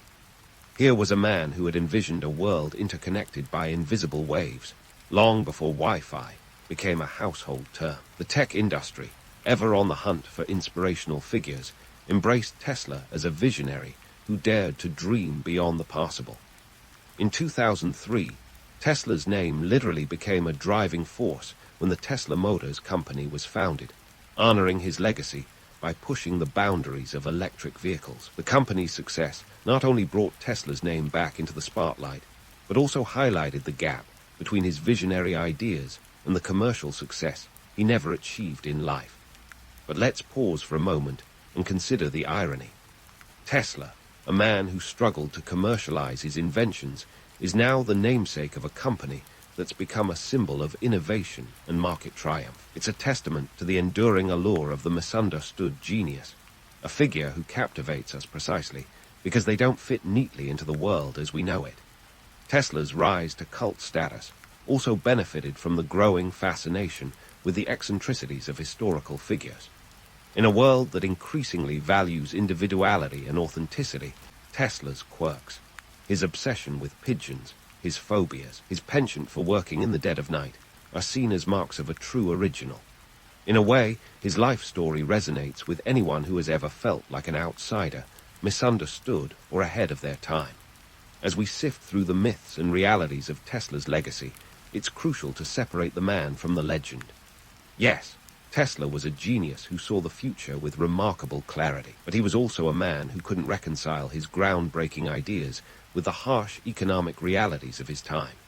His life is a cautionary tale about the precarious balance between innovation and commercial success, a reminder that being right is not always the same as being rewarded. In the end, Tesla's legacy is a complex tapestry woven from equal parts brilliance and tragedy. His story serves as a mirror, reflecting both our aspirations and our limitations. We celebrate Tesla not just for what he achieved, but for what he represents. The eternal struggle between vision and reality, the quest for knowledge, and the inexhaustible human spirit that dares to dream beyond the confines of the ordinary. So, as we wrap up our electrifying journey through the life of Nikola Tesla, let's remember him as more than just a footnote in the annals of scientific history. He was a man who dared to dream, who saw the world not as it was, but as it could be. And perhaps, in that daring vision, we find the true essence of his legacy, a legacy that continues to inspire, challenge, and illuminate the path ahead. In the grand tapestry of history, Eleanor of Aquitaine is that one thread everyone keeps talking about, and for good reason. This powerhouse of a woman kicked off her extraordinary life not in the saddle of a glamorous steed, but in the rather unassuming year of 1122. Born to William X, Duke of Aquitaine, she was handed a life script that could have been penned by a medieval screenwriter with a penchant for drama and intrigue. Before you roll your eyes and tune out, let me assure you, Eleanor's story is less like a dusty old manuscript and more like a medieval soap opera, complete with power struggles, a couple of crowns, and a marriage that was about as harmonious as a cat, and a room full of laser pointers. Eleanor's early years in Aquitaine were marked by opulence and culture, a far cry from the mud and turnips existence many peasants endured. Her father, William X, wasn't just any duke. He was the duke, lording over the largest and richest duchy in France. Aquitaine was practically the medieval version of a mega-corporation, complete with vineyards and a flair for troubadours. If you can imagine a young girl growing up surrounded by poetry and music, yet having the political acumen of a Wall Street executive, you're getting close to understanding Eleanor's formative years. Now, here's where things start getting juicy. In 1137, at the tender age of 15, Eleanor inherited this enormous duchy because her father, in a move reminiscent of a Shakespearean plot twist, kicked the bucket while on a pilgrimage. Talk about a baptism by fire. Suddenly, Eleanor was not just a teenager with a knack for handling power. She was a duchess with lands that made her the most eligible bachelorette in all of Europe. Enter Louis Roman VII of France, the lucky chap who would become Eleanor's first husband. Picture a king whose idea of a good time was less about conquest and more about contemplative walks and theological debates. Louis was a pious guy thrust into the royal spotlight after his older brother died in a freak horse accident, because, of course, medieval life was nothing if not precarious. Louis and Eleanor's marriage was like pairing a fiery salsa with plain oatmeal. You'd think opposites attract, but in this case, it was more like opposites barely tolerated each other. The union was less about starry-eyed romance and more about political chess. Eleanor brought the sprawling, wealthy lands of Aquitaine to the table, while Louis contributed, well, his crown and a penchant for penance.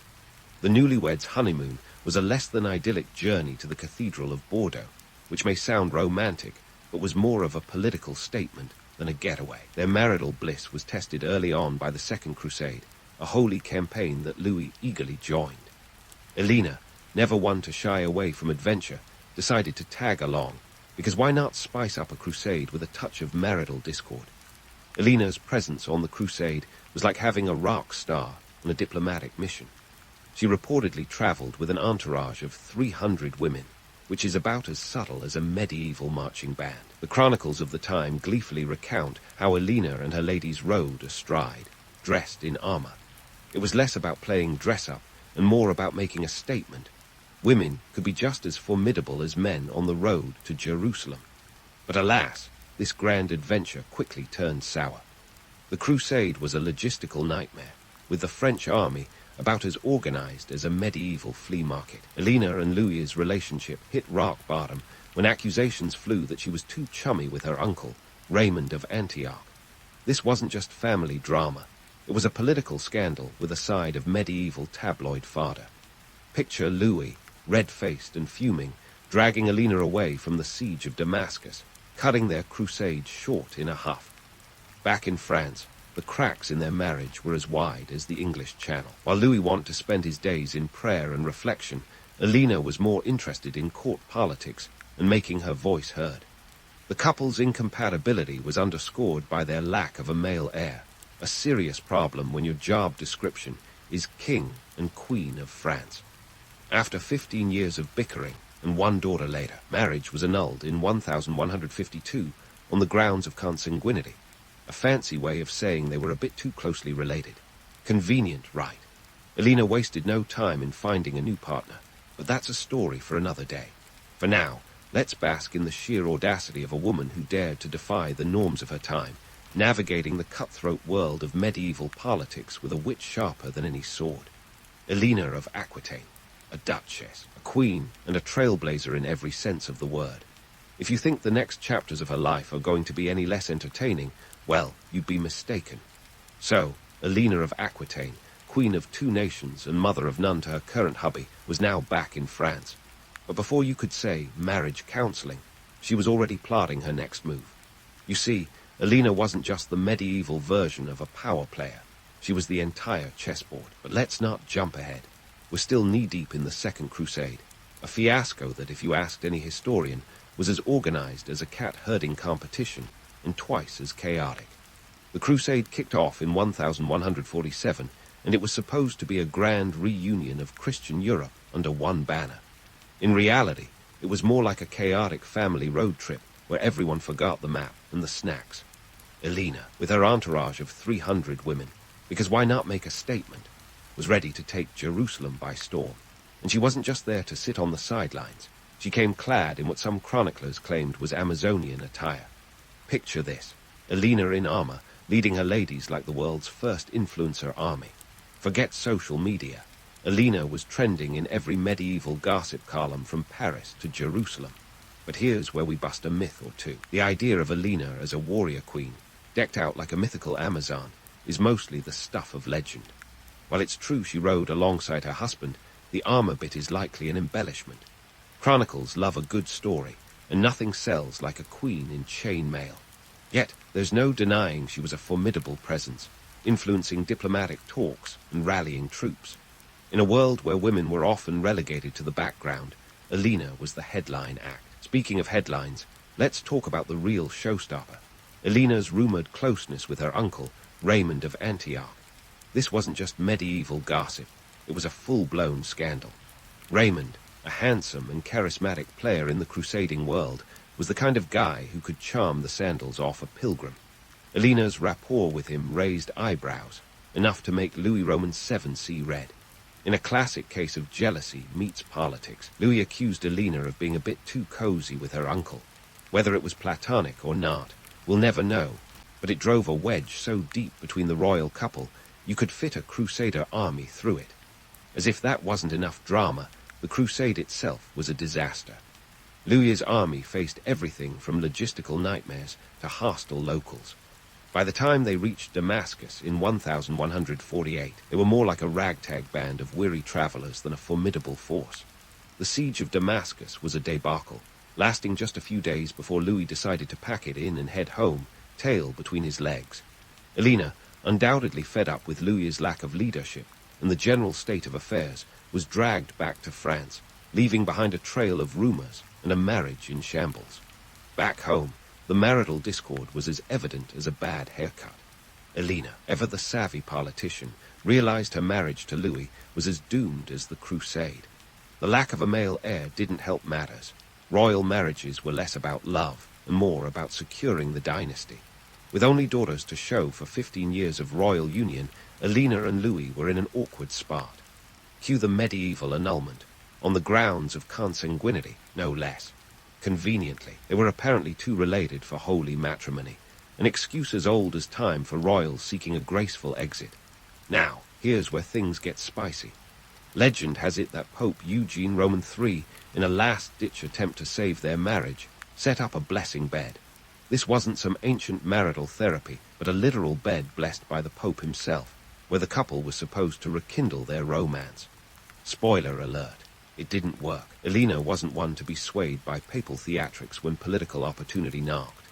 Just months after the annulment, she wasted no time marrying Henry Plantagenet, the future Henry Roman II of England. Talk about trading up. In the blink of an eye, Eleanor went from Queen of France to Queen-in-Waiting of England, setting the stage for the next chapter in her saga. But let's not get ahead of ourselves. We'll save that for another day. For now, let's ponder the audacity of a queen who defied convention, wielded her own power, and despite the odds, managed to steer her own destiny. Eleanor of Aquitaine. If you're not impressed yet, stick around. The best is yet to come. Now, if you thought Eleanor's life was already a roller coaster, buckle up, because her marriage to Henry Plantagenet was like trading a merry-go-round for a high-speed chase. Eleanor didn't just marry Henry Roman II. She practically helped invent the concept of a power couple.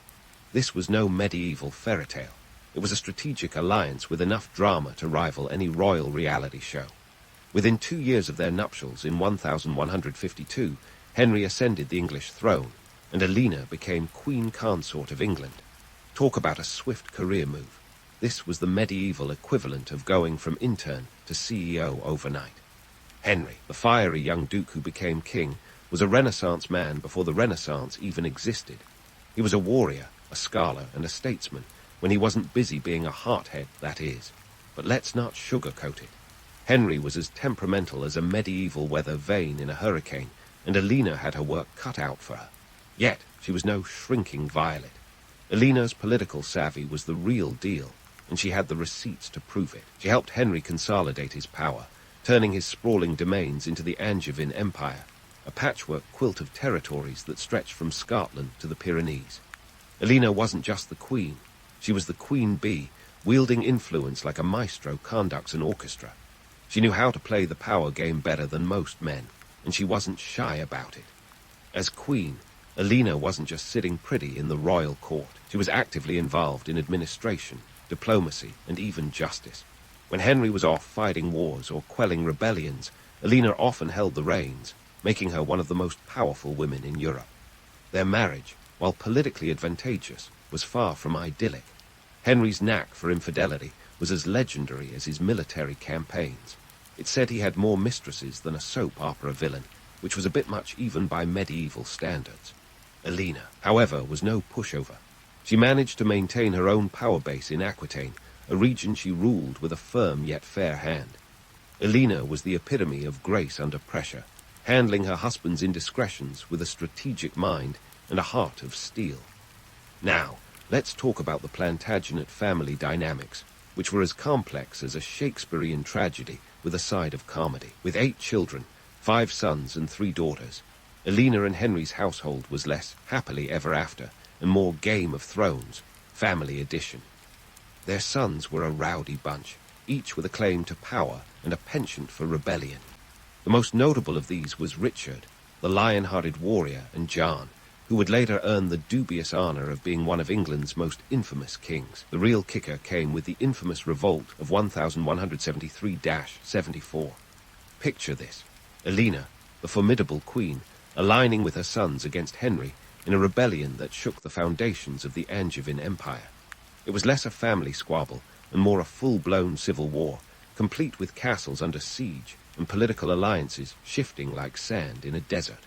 But why, you ask, would Eleanor back her sons against their own father? Well, sit tight, because this is where the plot thickens. Henry's propensity for treating his sons like chess pieces didn't sit well with Eleanor. She was fiercely protective of her children's rights and futures, and she saw Henry's attempts to control their destinies as a threat to her own legacy. The revolt was as much about securing her son's power as it was about challenging Henry's overbearing rule. In a world where land equaled power, Eleanor was determined to carve out a future for her sons that didn't involve them playing second fiddle to their father.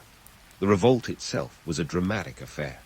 Eleanor's sons, egged on by their mother, allied with the French king, ironic, given Eleanor's past as Queen of France, and even managed to garner support from Scottish and Flemish forces.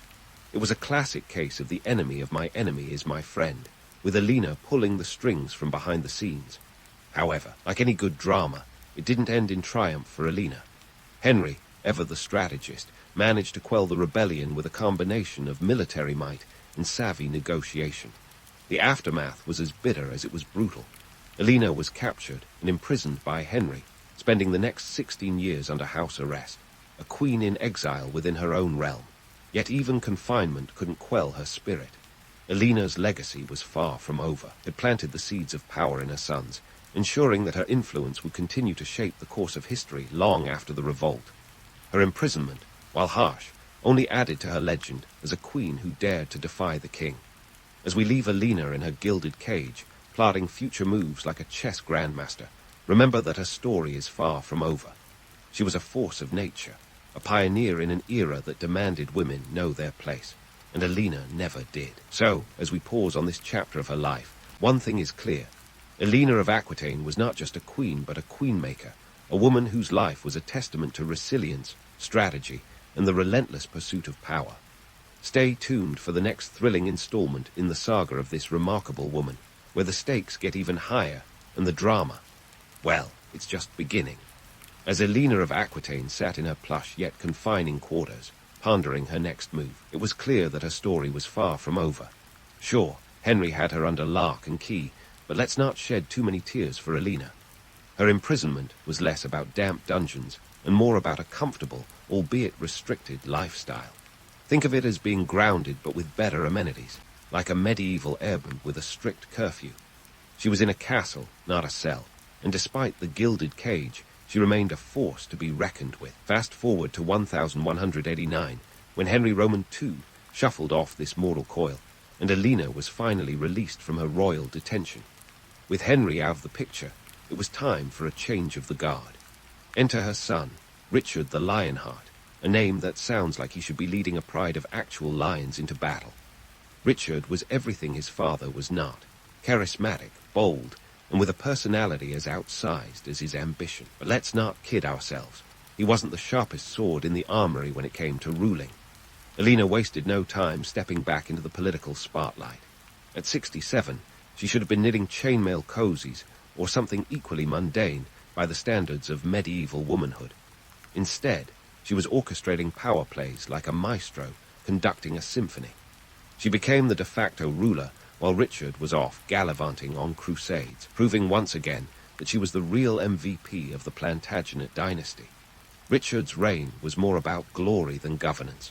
He spent roughly 6 months of his 10-year rule actually in England, preferring to indulge his inner action hero on the Third Crusade. Meanwhile, Eleanor was back home, running the show and keeping the kingdom from collapsing like a poorly made soufflé. She managed the treasury, quelled rebellions, and generally ensured the realm didn't descend into chaos. It wasn't just a matter of keeping the lights on. She was the light, guiding the kingdom through political storms with the deft touch of a seasoned captain. But here's where things get even juicier. In 1192, Richard was captured and held for ransom on his way back from the crusade.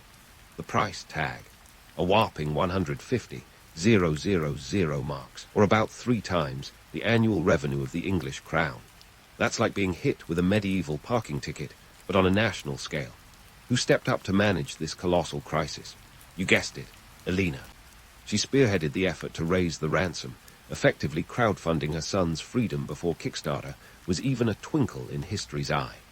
This was no small feat, involving a nationwide tax that made Eleanor about as popular as a tax collector at a party. With Richard's release secured, Eleanor's influence only grew.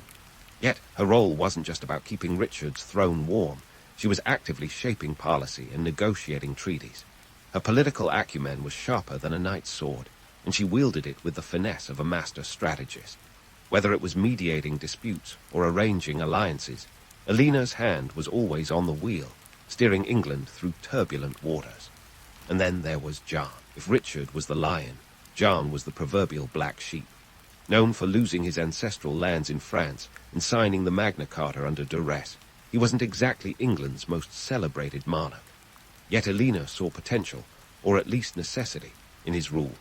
With Richard's untimely death from an arrow wound in 1199, John was next in line.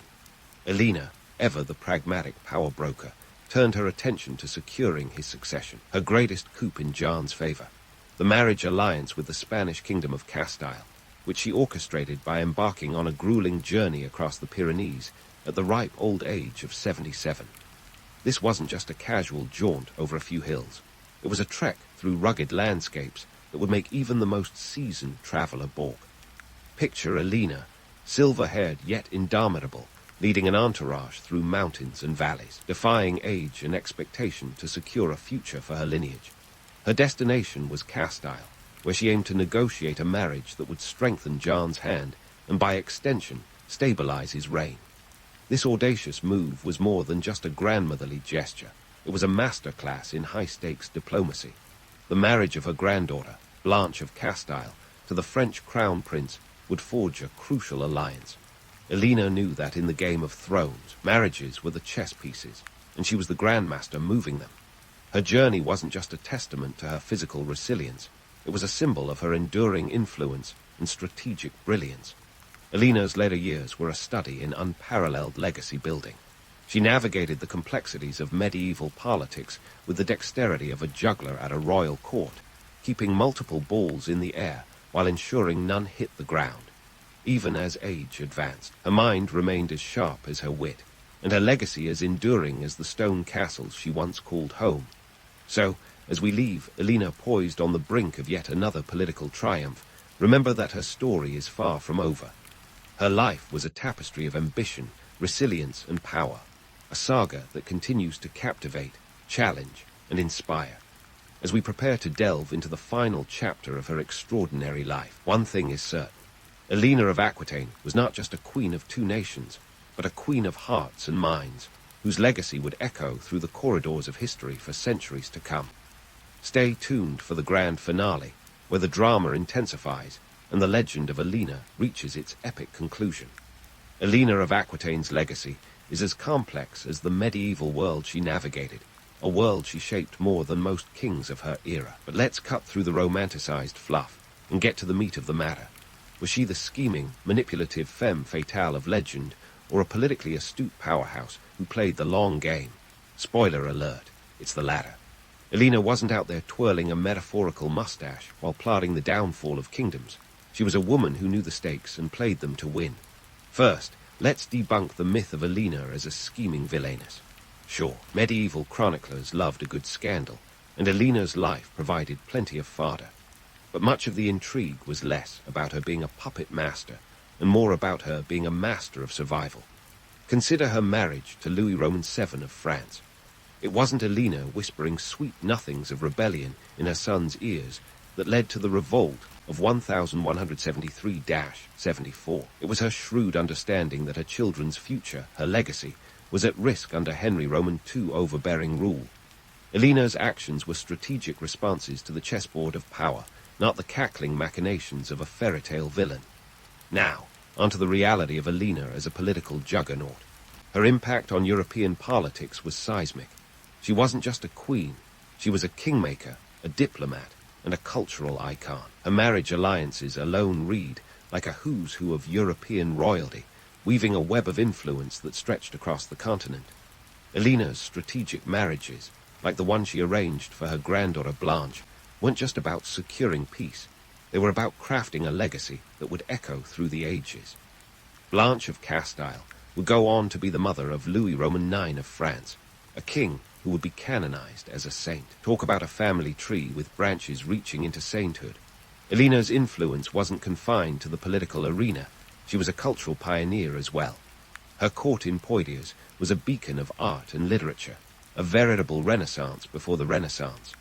Eleanor's patronage of troubadours and poets helped cement the ideals of courtly love, a concept that would shape Western literature for centuries. Her court became a cultural hub, where poets like Crétion de Troyes crafted tales of chivalry and romance that still captivate us today. Eleanor's promotion of these ideals wasn't just about aesthetics. It was a savvy political move, cultivating a culture that elevated her court's prestige and influence. But why does Eleanor's story still resonate today? Because she was a woman ahead of her time, refusing to be pigeonholed by the constraints of her era. In a world where women were expected to be seen and not heard, Eleanor was a resounding voice. Her life was a masterclass in leveraging what little power women had to effect monumental change. Eleanor's ability to navigate the treacherous waters of medieval politics, her resilience in the face of personal and political adversity, and her unyielding pursuit of agency make her a figure as relevant today as she was in the 12th century. She's a reminder that influence isn't always about the power you hold, but about how you wield it. Eleanor's life was both a product of her time and a defiance of it. She was born into a world where women were pawns in the political game, yet she played that game with a finesse that outmaneuvered many of her male counterparts. Her story is a testament to the power of resilience and intellect over brute strength. In a time when kings ruled with an iron fist, Eleanor ruled with a sharp mind, proving that the pen, or in her case, the strategic alliance, was mightier than the sword. Her legacy is a tapestry woven with threads of power, culture, and resilience. Eleanor was a queen of two nations and a queen of hearts, whose influence transcended borders and centuries. She was a trailblazer, a pioneer of diplomacy and culture, and her story is a reminder that history isn't just shaped by those who wield swords, but by those who wield influence. Eleanor of Aquitaine, a name that echoes through history as a beacon of power, strategy, and resilience, and a reminder that sometimes the most formidable warriors aren't those on the battlefield, but those who shape it from behind the scenes. And so, as we conclude this saga of Eleanor's remarkable life, let's remember her not just as a legend, not just as a queen, but as a woman who defied the odds and shaped the course of history. Her story is a testament to the indomitable spirit of a woman who refused to be defined by her circumstances, but instead defined them. Eleanor of Aquitaine, a force of nature, a queen of two nations, and a legacy that will never fade. As the curtain falls on this chapter of history, one thing is certain. Eleanor's story will continue to inspire, challenge, and captivate us for generations to come. Pharaohs were the original celebrities of the ancient world. Think of them as the Kardashians of the Nile, but with fewer reality shows and more actual reality. These rulers weren't just sitting on thrones, they were perched on pedestals of divine status, brandishing a crook and flail like they were accessories from the latest fashion line. Their political power wasn't just a matter of governance. It was a full-blown PR campaign that would make even the best spin doctors envious. Let's start with the bling. The pharaohs had more gold than Fort Knox could dream of, and they wore it with a kind of regal nonchalance that screamed, "Look at me, I'm as close to a god as you can get without actually being one." Their palaces weren't just homes. They were sprawling complexes designed to inspire awe, and let's be honest, a little bit of envy. Ever heard of the Great Palace at Amarna? It was built by Pharaoh Aquitaine and stretched over more than 5,000 acres. That's about 3,000 football fields of pure, unadulterated opulence. But here's the kicker. All that luxury wasn't just for show. It was a carefully crafted image meant to reinforce their divine right to rule. You see, being seen as a god wasn't just a matter of personal vanity. It was a political necessity.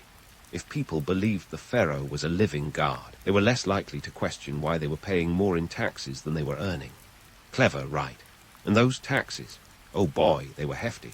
The peasants and workers of Egypt were footing the bill for the pharaoh's divine lifestyle, contributing grain, labor, and livestock.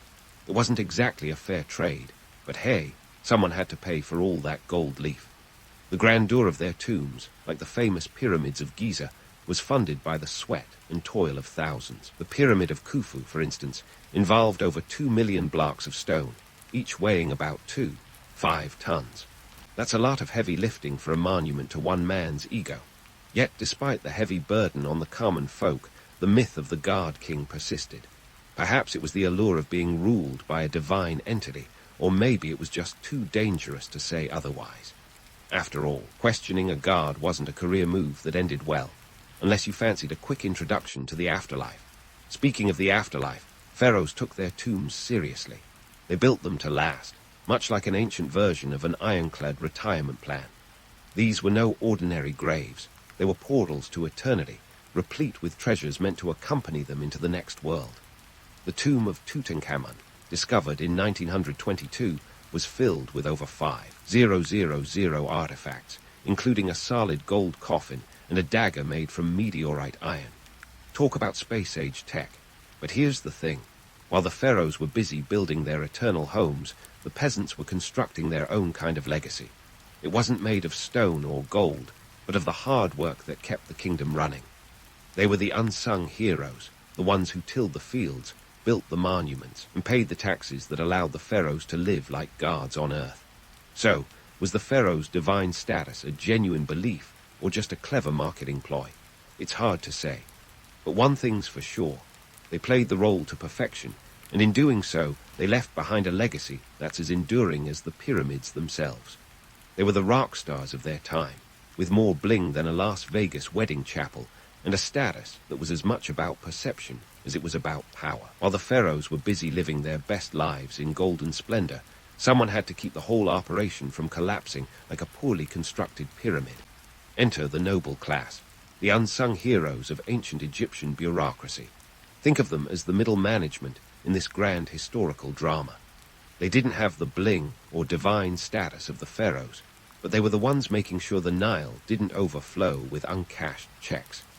Let's start with the viziers, the pharaoh's right-hand men, and the ancient world's equivalent of a CEO. These guys were tasked with the unenviable job of keeping the kingdom's gears well-oiled. From overseeing the massive agricultural projects to making sure the taxes were rolling in, they were the masters of multitasking. One famous vizier, named Tahodot, served during the Old Kingdom and was so influential that he even penned a book of maxims on how to live a virtuous life. Think of it as the ancient Egyptian version of how to win friends and influence people, but with more references to the afterlife. Viziers were also the ultimate HR managers, promoting loyalty among the nobility and keeping the workforce in line. They had the power to appoint officials, which was a bit like being the head of a job lottery where the prizes were lifetime appointments. But here's the catch. Mess up, and you weren't just out of a job. You might find yourself on the wrong end of a crocodile's lunch menu. Job security, ancient Egyptian style, was all about keeping your head, literally. Then there were the scribes, the unsung heroes with ink-stained hands. These guys were the data analysts of their day, and their favorite tool wasn't Excel but papyrus scrolls. Without them, Egyptian civilization would have been like a concert without the band, all grand gestures with no substance. They recorded everything from crop yields and tax records to the latest building projects. In a world where literacy was rarer than a rainstorm in the Sahara, their skills were gold. Scribes were so important that they were often depicted in art sitting in a posture of wisdom, complete with a stylus and a scroll. Forget about an MBA. In ancient Egypt, being a scribe was your ticket to the middle class. These bureaucratic wizards were also responsible for keeping track of the pharaoh's expenditures, which, let's be honest, was like trying to balance a checkbook during a shopping spree. The pharaohs were the ultimate impulse buyers, except their purchases included monumental temples and colossal statues of themselves. Thanks to the detailed accounts left behind by these scribes, we know that temples often received lavish gifts from the throne, including fields, livestock, and even entire villages. The Temple of Karnak, for instance, wasn't just a spiritual center. It was practically a small city funded by royal largesse. Speaking of funding, let's talk taxes. Ancient Egypt was one of the earliest societies to implement a complex taxation system, and the bureaucrats were the ones making sure those taxes flowed like the Nile in flood season. Every year, during the inundation when the Nile flooded its banks, tax assessors would measure the area of land covered by water. More water meant more fertile land, which meant higher taxes. It was a clever system that kept everyone accountable, except, of course, the pharaohs, who were exempt from such mundane concerns. But this system was not without its challenges. Corruption was as rife as the grain in the Nile Delta. Some officials were known to skim a little off the top, and by a little, I mean enough to build their own mini-palaces. Despite these hiccups, the bureaucracy kept chugging along, proving that even in ancient times, people knew how to play the system. Now, in the midst of all this administrative hustle, the nobility also played a crucial role in keeping the myth of the divine pharaoh alive. They organized lavish ceremonies and festivals, ensuring that the image of the god king was as polished as a freshly quarried obelisk. These events weren't just for kicks, were essential for maintaining the social order. The annual Apit festival in Thebes, for instance, was a major religious event that reinforced the idea that the pharaoh was the earthly embodiment of the god Ammon.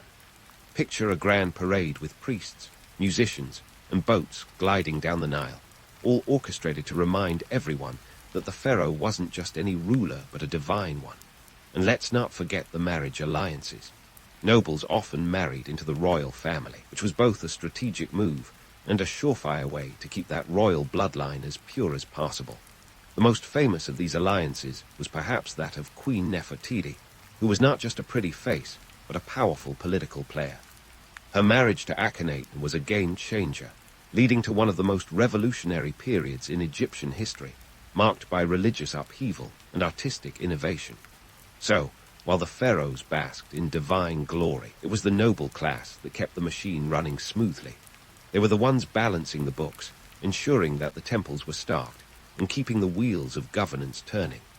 Without them, the pharaohs would have been like rock stars without a road crew. Glamorous, yes, but ultimately unsustainable. The noble class might not have had their names etched in stone as often as their royal counterparts, but their legacy lies in the very fabric of Egyptian society. In a world where your social standing was often as fixed as a hieroglyph, the nobility managed to carve out a niche for themselves, ensuring that even as the sands of time shifted, their contributions would not be buried. They were the linchpins of the kingdom, the ones who really made it all happen, often without the fanfare or the fancy tombs. But that's the thing about history. It's not always written by those who lived it. Sometimes it's the quiet, unassuming scribes and hard-working viziers who deserve the applause. While the noble class was busy balancing the scales of divine rule, the peasants were out in the fields, breaking their backs to keep those scales from tipping over. The peasants were the real MVPs of ancient Egypt, though you'd never know it from the grand narratives carved into temple walls. Their daily grind was anything but glamorous, more akin to a high-intensity workout than a pastoral dream. Let's strip away the romantic veneer and dive into the nitty-gritty of life as an ancient Egyptian peasant. First off, forget the image of peasants whistling while they worked under the benevolent gaze of a golden sun. The reality was a lot more sweat and a lot less song. The Nile River, the lifeblood of Egypt, was both a blessing and a curse. Sure, it offered fertile soil, but it also demanded constant attention, like a needy pet that occasionally flooded your living room. Annual inundation was like an ancient version of a stock market crash. If you weren't prepared, your fields could turn from gold mines into mud pits. The agricultural calendar revolved around the Nile's moods. From June to September, the river would swell, depositing a rich layer of silt that was perfect for farming. But this was no time for a holiday. As soon as the waters receded, it was all hands on deck to sow seeds before the soil dried out. The planting season, parrot from October to February, was a race against time. Imagine the stress of filing your taxes, but instead of a deadline, you had Mother Nature breathing down your neck. And let's not forget the tools of the trade. No John Deere tractors here, folks. Peasants wielded wooden plows pulled by oxen, which was about as efficient as using a spoon to dig a swimming pool. Yet, in this arduous environment, the family unit was the backbone of success. Everyone pitched in, from the youngest child to the oldest grandparent. It was a team effort that would put corporate team-building retreats to shame. Now, you might be wondering, what did these peasants get for all their hard work? In theory, they were farming their own plots of land, but in practice, much of their yield went straight into the coffers of the pharaoh and temples. Imagine working overtime only to have your paycheck garnished for the privilege of doing so. The state took its cut, the temples took theirs, and whatever was left, well, that was dinner, and breakfast, and lunch. But wait, you say, weren't these peasants happy in their toil, basking in the satisfaction of contributing to the grandeur of Egypt? Not quite. This image of the content peasant was a product of ancient propaganda. The pharaohs and their PR machine, those crafty scribes, depicted labor as a noble duty, a way to serve the divine. But let's face it, swinging a hoe in the midday sun wasn't exactly a spiritual experience. In fact, the ancient Egyptian word for peasant often shared roots with words meaning exhausted or burdened. That should give you a clue about their day-to-day sentiments. Still, the myth of the happy peasant persisted, perhaps because acknowledging the truth would be like admitting the emperor had no clothes, or in this case, the pharaoh had no divine glow. It's not that the peasants didn't find moments of joy or community. They did, just not in the way the official narrative suggested. Festivals and religious events offered brief escapes from the toil, and communal activities like brewing beer or baking bread were social as much as they were survival tactics. Beer, by the way, wasn't just a beverage. It was a dietary staple, akin to a liquid loaf of bread. In a world where water wasn't always safe, beer was the safer alternative. Plus, a little buzz took the edge off a hard day's work. Speaking of hard work, let's address the elephant, or rather, the pyramid, in the room. Yes, the pyramids were built by Egyptian laborers, not slaves as once popularly believed. But while the laborers were technically free, their work conditions were anything but cushy. Imagine hauling 2-ton blocks of limestone in the blazing sun, only to be rewarded with a diet of bread and onions. It's not exactly the kind of job you'd brag about at parties. Yet these monumental projects were a double-edged sword. On one hand, they represented the pinnacle of human achievement and ambition. On the other, they were the ultimate expression of exploitation, a testament to what humans will endure for a cause they may not even believe in. The peasants may not have etched their names on the pyramids, but their toil is the true foundation of these wonders. So, what kept these peasants going? Part of it was necessity. Survival is a powerful motivator. But there was also a sense of duty ingrained by a culture that revered the pharaoh as a living god. Questioning the status quo wasn't just frowned upon, it was unthinkable. In a world where the afterlife loomed large, the promise of eternal reward was a powerful tool for maintaining order. In the grand tapestry of ancient Egypt, the peasants were the unsung heroes, the threads that held everything together while the pharaohs and nobles grabbed the spotlight. Their lives were a complex mix of hardship and resilience, shaped by forces as unpredictable as the Nile itself. They may not have left behind golden tombs or grandiose monuments, but their legacy is etched into the very fabric of Egyptian history. And as we continue to unravel their stories, we find not just a tale of endurance, but a testament to the power of the human spirit to thrive against all odds. As we ponder the trials and tribulations of the Egyptian peasant, let's not forget the quieter moments, the stolen joys amidst the grind. These were people who, despite their burdens, found ways to carve out small victories in the shadow of the pyramids. Their story is far from over, and as we continue to explore the layers of ancient Egyptian society, we'll uncover more about their lives, loves, and legacies. Stay tuned as we delve deeper into the world they helped build, one grain of sand at a time. As we continue our deep dive into the world the Egyptian peasants helped build, let's shift gears and take a closer look at the real power play of ancient Egypt, religion. You see, in the grand circus of Egyptian society, religion wasn't just a sideshow. It was the main event, the ringmaster with a megaphone keeping everyone in line. And believe me, it was as much about social control as it was about spiritual enlightenment. Let's talk about the myth of the afterlife, that shimmering carrot dangled before the eyes of every Egyptian, from the pharaohs in their golden chariots to the peasants sweating it out in the fields. The Egyptians had a love affair with the afterlife that would put even the most dedicated rom-com to shame. They believed that life continued after death, a journey that required a well-stocked tomb and a heart lighter than a feather. Literally. According to the Book of the Dead, a soul's worth was weighed against the feather of Mad, the goddess of truth and justice. Fail that weigh-in, and it was game over. Your heart would become a snack for Amit, the demoness with the body of a lion, the head of a crocodile, and the attitude of a bouncer at an exclusive club. But let's peel back the layers of this mystical onion. The afterlife wasn't just a comforting fantasy. It was a nifty tool for keeping the population in check. Think about it. If everyone believed that their eternal fate depended on their behavior in this life, they'd be less inclined to rock the boat. Who's going to stage a rebellion when a bad move could land you in an eternal timeout with Amit? This belief system was the ancient version of a cosmic carrot and stick, and it worked like a charm, or should I say, a scarab amulet. Now, let's pivot to the monumental enterprises that were temple buildings. If you thought these architectural marvels were just about worship, think again. Temples were the ancient Egyptian equivalent of multifunctional complexes, serving as spiritual centers, economic hubs, and the OG entertainment venues. Take the Temple of Karnak in Thebes, for instance. Not just a place to whisper your hopes to the gods. It sprawled over 200 acres and took more than 2,000 years to complete. That's a construction schedule that would make even the most patient contractor break out in a cold sweat. But why invest so heavily in these stone wonders?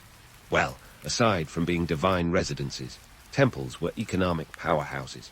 They owned land, employed workers, and were centers of trade.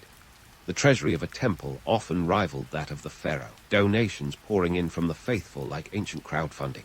One inscription at Karnak boasts of receiving 65,000 cattle, 500 geese, and 450,000 loaves of bread. That's not just a house of worship. It's a supermarket with a sideline in spiritual salvation. And let's not forget the festivals.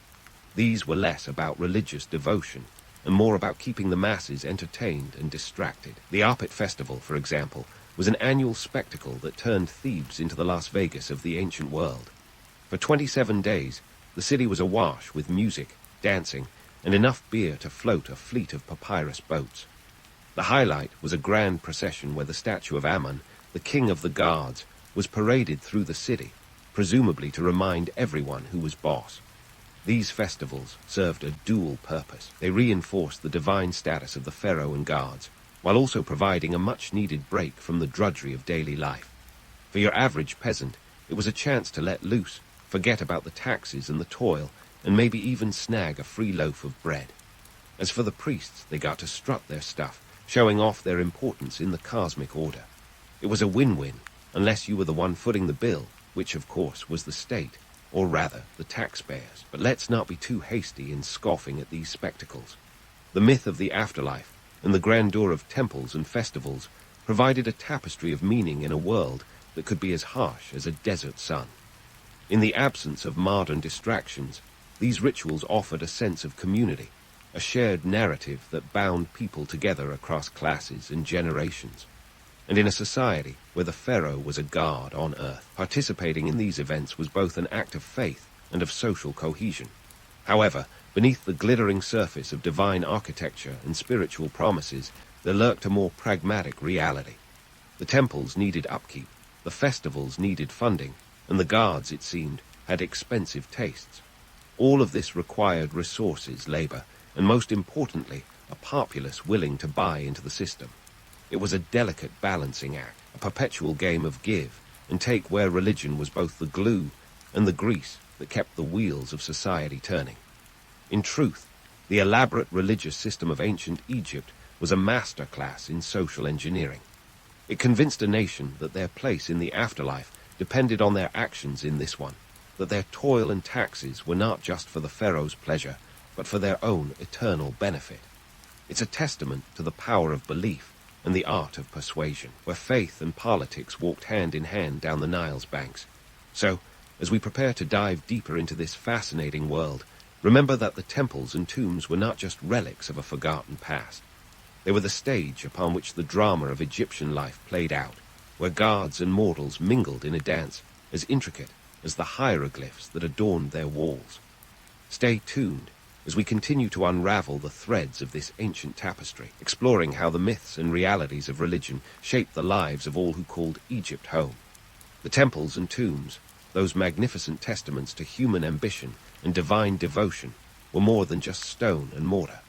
They were the beating heart of a society that wove gods, kings, and commoners into an intricate tapestry that has fascinated us for millennia.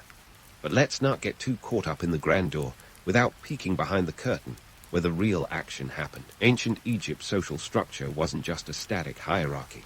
It was a complex ecosystem that set the stage for future civilizations to play out their own dramas of power and inequality. First, let's tackle the elephant-sized pyramid in the room, the idea of a perfect, harmonious society. We've all heard the romanticized version where everyone knew their place, and the system hummed along like a well-tuned lyre. The truth, more like a clunky ensemble with the occasional discordant note. The pharaohs, with their divine claims and golden bling, were more than just figureheads. They were the ultimate brand ambassadors of a system that saw inequality not as a bug, but a feature. The pharaoh's divine status, that celestial marketing ploy, was a strategic move that kept the social order as rigid as the columns of Karnak. By convincing the masses that their king was a god on earth, any murmurs of discontent were quickly drowned out by the symphony of awe and reverence. It's hard to stage a coup when the guy you're plotting against is supposedly backed by Ra himself. Yet beneath this celestial facade, the gears of bureaucracy churned, with the noble class and scribes ensuring everything ran smoothly, or at least as smoothly as a society with a penchant for colossal statues could manage. And what about the peasants, you ask? The real MVPs, grinding away in the fields while the elites basked in their own reflected glory. They were the living testament to the adage that the more things change, the more they stay the same. Their toil funded the pharaoh's opulence. Their labor carved the very monuments that stood as symbols of power and continuity. And while we might romanticize the idea of the contented peasant, the reality was more a tale of endurance than of joy. Yet, in their silent perseverance, they laid down the roots of a societal structure that future civilizations would emulate, adapt, and sometimes outright copy. Fast forward a few millennia, and you'll see echoes of ancient Egypt in the class systems of medieval Europe, the bureaucratic machinations of imperial China, and even the tax systems of modern democracies. The idea that a select few could wield power and wealth, justified by divine right or destiny, is a narrative as old as time. The pharaoh's legacy is the blueprint for how societies can maintain power through the art of persuasion, the illusion of divine sanction, and let's face it, a healthy dose of fear. But the cracks in this ancient facade are all too visible. Despite the majestic temples and towering pyramids, Egypt was not an egalitarian paradise. Class distinctions were as rigid as the statues that lined their sacred avenues. The romanticized view glosses over the reality of a populace burdened by taxes that funded their rulers' eternal bling. The system was designed to ensure that the wealth and power remained firmly in the hands of the few, while the many toiled in their shadow. Yet, even in the midst of this inequality, the Egyptians achieved feats that still boggle the mind today. Their achievements in architecture, engineering, and art are undeniable. But what about the social advancements? The idea of a centralized state with a complex bureaucracy was revolutionary. It laid the groundwork for future states to govern vast territories and diverse populations. The Egyptians mastered the art of administration, showing that the pen, or in this case, the papyrus scroll, was indeed mightier than the sword. So, what does this mean for us? The modern audience peering back through the sands of time. It's a reminder that while we've come a long way, some things remain stubbornly constant. The struggle for equality, the concentration of power, and the allure of wealth are issues that still resonate today. We may not have pharaohs declaring themselves living gods, at least not officially, but the echoes of their world can be heard in our boardrooms, political arenas, and even our social media feeds. The legacy of ancient Egypt's social structure is a cautionary tale wrapped in a glittering package. It's a testament to human ingenuity and ambition, but also a stark reminder of the inequalities that can arise when power is concentrated in the hands of a few. As we marvel at the pyramids and ponder the mysteries of the Sphinx, let's also remember the lessons they teach us about power, control, and the human spirit's unyielding quest for meaning and justice. In the end, ancient Egypt's story is not just one of kings and gods, but of the people who built the world's first great civilization, stone by stone, grain by grain. It's a narrative that invites us to reflect on our own society, to question the structures we inherit, and to strive for a world where the balance of power tips towards equity and justice. As the sun sets over the Nile, casting long shadows over the ancient monuments, we are left with the enduring question: how will we shape the legacy we leave behind? And will future generations look back on us with the same mix of awe and introspection? If you were a hopeless romantic in the Middle Ages, you might have found yourself in a bit of a pickle. Forget candlelit dinners and long walks on the moors. Medieval courtship was less about stolen glances and more about strategic alliances. Picture a world where true love could be trumped by the allure of a few acres of land and some well-bred cows. The church and economic considerations were the power couple of the day, and their influence was as pervasive as a medieval plague, minus the boils, thankfully. Let's start with the church, that omnipresent medieval institution that had a finger in every pie, including the matrimonial one. Back then, the church wasn't just the place where your great-great-great-grandparents got hitched. It was the ultimate arbiter of who could marry whom. It set the rules of the game, and boy, were they strict. Take consanguinity, for instance. The church decreed that you couldn't marry your cousin, or even your cousin's cousin, which probably made family gatherings a bit awkward. Yet, in classic medieval fashion, these rules were often bent by the powerful. After all, what's a little nepotism when a royal bloodline is at stake? The church's influence extended beyond matchmaking, poking its nose into economic affairs too. Dowries were the currency of courtship, and they were as varied as a medieval banquet menu. A typical dowry might include a handful of coins, a plot of land, or even a flock of sheep. For the upper crust, it could mean entire villages or strategic parcels of land. If the church was involved, you could bet they got their cut, or at least a say in where the sheep ended up grazing. Speaking of economics, let's not forget that marriage in the Middle Ages was a business transaction first, and a love affair second, if at all. This was a time when love letters were more likely to be ledgers detailing livestock than sweet nothings whispered under the moonlight. For the nobility, marriages were political chess moves. A well-placed union could mean the difference between securing a valuable alliance or being left vulnerable to a Game of Thrones-style upheaval.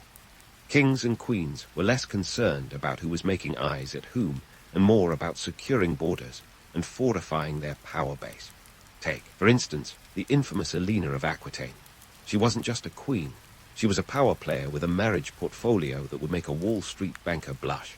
First, she married Louis Roman VII of France, bringing the vast and wealthy region of Aquitaine under his control. When that marriage went south, Louis wasn't exactly the life of the medieval party. Eleanor set her sights on Henry Roman II of England. With that union, she shifted Aquitaine's allegiance across the Channel, proving that in medieval politics, love was a battlefield, and the stakes were land, not hearts. Meanwhile, the average serf was focused more on survival than romance. For them, marriage was about securing economic stability. A good match could mean the difference between having enough grain to last the winter or facing an empty larder. Dowries here were modest, perhaps a few hens or a portion of the next harvest, but they were as crucial as a king's ransom when it came to keeping the family fed. And let's not romanticize the notion of courtship as we know it. The medieval equivalent of going steady involved negotiations that would make a corporate merger seem like a casual chat over coffee. Families haggled over dowries, settlements, and inheritances with the tenacity of a medieval merchant at market. It wasn't unheard of for contracts to be drawn up detailing every last sheep and shilling, because love might be blind, but it wasn't deaf to the jingle of coins. Yet, despite the transactional nature of it all, medieval courtship wasn't without its moments of genuine emotion. Once all the contracts were signed and the sheep sorted, some couples did find companionship and even love. But in a society where survival depended on alliances and economic stability, love was often a luxury few could afford. The harsh reality was that in the medieval marketplace of matrimony, Cupid's arrow had to compete with the more pragmatic tools of a quill and ledger. So, while the troubadours sang of star-crossed lovers and knights, pined for their fair maidens in secret glades, the real business of love was happening in the counting houses and under the watchful eye of the church. It was a world where a good marriage was like a well-tended field. It required careful planning, hard work, and a bit of luck with the weather. And if you were lucky, maybe, just maybe, love would bloom amidst the bartering and the bargaining. But if not, at least you had the sheep. So, while you might picture medieval courtship as a whirlwind of jousting tournaments and serenades under moonlit balconies, the reality was far more practical, and often downright peculiar. Chaperone meetings were the medieval version of a Tinder date, but with your entire family swiping left or right. Forget privacy. Young couples often found themselves under the scrutinizing gaze of parents, siblings, and sometimes half the village. Imagine trying to sneak a flirty glance when your aunt's staring daggers at you from across the table. These supervised encounters were not just about keeping things chaste. Oh no, were also about ensuring that all parties, read, families, were on the same page regarding assets, alliances, and future prospects. It was matchmaking by committee, where the committee was more interested in the land you were bringing to the table than the twinkle in your eye. And then there were the gifts, the medieval love language that spoke volumes about status and wealth. Symbolic tokens exchanged between lovers could range from the sweetly personal to the aggressively transactional. A knight might give his lady a token, a glove, a scarf, or a ring, before heading off to battle, not just as a romantic gesture, but as a reminder of his fealty. Meanwhile, the lady might reciprocate with a favor, usually a ribbon or a handkerchief, which he'd tie to his lance. Romantic, sure, until you realize it was also a portable advertisement of his relationship status. Swipe right for taken. Speaking of knights, let's debunk the whole chivalry myth while we're at it. Forget about the image of a gallant knight rescuing maidens from dragons in distress. Most knights in shining armor were more interested in land acquisition than playing hero. They were like medieval estate agents on horseback, armed with swords, of course. Their primary goal was often to expand their holdings, either through marriage or conquest. If a damsel in distress just happened to come with an inheritance, well, all the better. But pure, selfless heroism, rarely on the agenda. Chivalry, in its original form, wasn't about romance at all. It was a code of conduct for knights, more focused on martial prowess and loyalty to one's lord than on poetry and roses. Knights were supposed to be brave, yes, but also obedient and brutally efficient on the battlefield. The romantic notion of chivalry only gained popularity later, thanks to the troubadours and their catchy tunes. These medieval lyricists spun tales of courtly love that were as fanciful as they were popular, creating a dreamy narrative that's persisted for centuries. Another staple of medieval dating was the grand, public display of affection, but not in the way you'd expect. Forget about kissing in the rain. More likely, you'd find yourself engaged in a formal betrothal ceremony, complete with witnesses to make sure nobody got cold feet. These betrothals were legally binding, akin to a modern-day engagement, but with the contractual weight of a prenup. There was paperwork, people, lots of it, usually involving the transfer of goods or property. Marriages themselves were less about the couple and more a community affair, often serving as critical social events for the entire village or town. And they could last for days, featuring everything from feasting and dancing to the occasional brawl. The ceremony was often conducted outside the church doors, symbolizing the union of two parties before the eyes of the community and guard. Only after this public declaration would the couple enter the church for a blessing, if they were lucky enough to have one. In all this, let's not forget the economic underpinnings. The exchange of gifts, the negotiations, the public ceremonies, all these were rooted in the stark realities of medieval life. Land was wealth, and marriage was a means to secure it. A good match could elevate a family's status and increase their wealth, while a poor one could spell financial ruin. It was an intricate dance of diplomacy, strategy, and sometimes genuine affection, all set against a backdrop of societal pressure and economic necessity. And while love stories from this era often romanticized the notion of star-crossed lovers defying the odds, the truth was far grittier. Love was frequently a secondary consideration, a fortunate byproduct rather than the primary objective. The real drama unfolded in negotiations and alliances, where the stakes were high and the outcomes could alter the course of history. So, as we ponder the peculiar rituals of medieval dating, Let's remember that, while the era may have been wrapped in the trappings of romance, the core was often as pragmatic as a ledger book. Behind every knight's valiant deeds and every lady's token of affection lay a web of strategy and survival, where the heart was often second to the head, and to the land that came with it. As we continue to unravel the tangled threads of medieval courtship, keep in mind that love, like history, is rarely simple or straightforward. Stay tuned as we delve further into this medieval love affair. But remember, in this world, love might have been blind, but it never turned a deaf ear to the clink of coin or the whisper of political opportunity.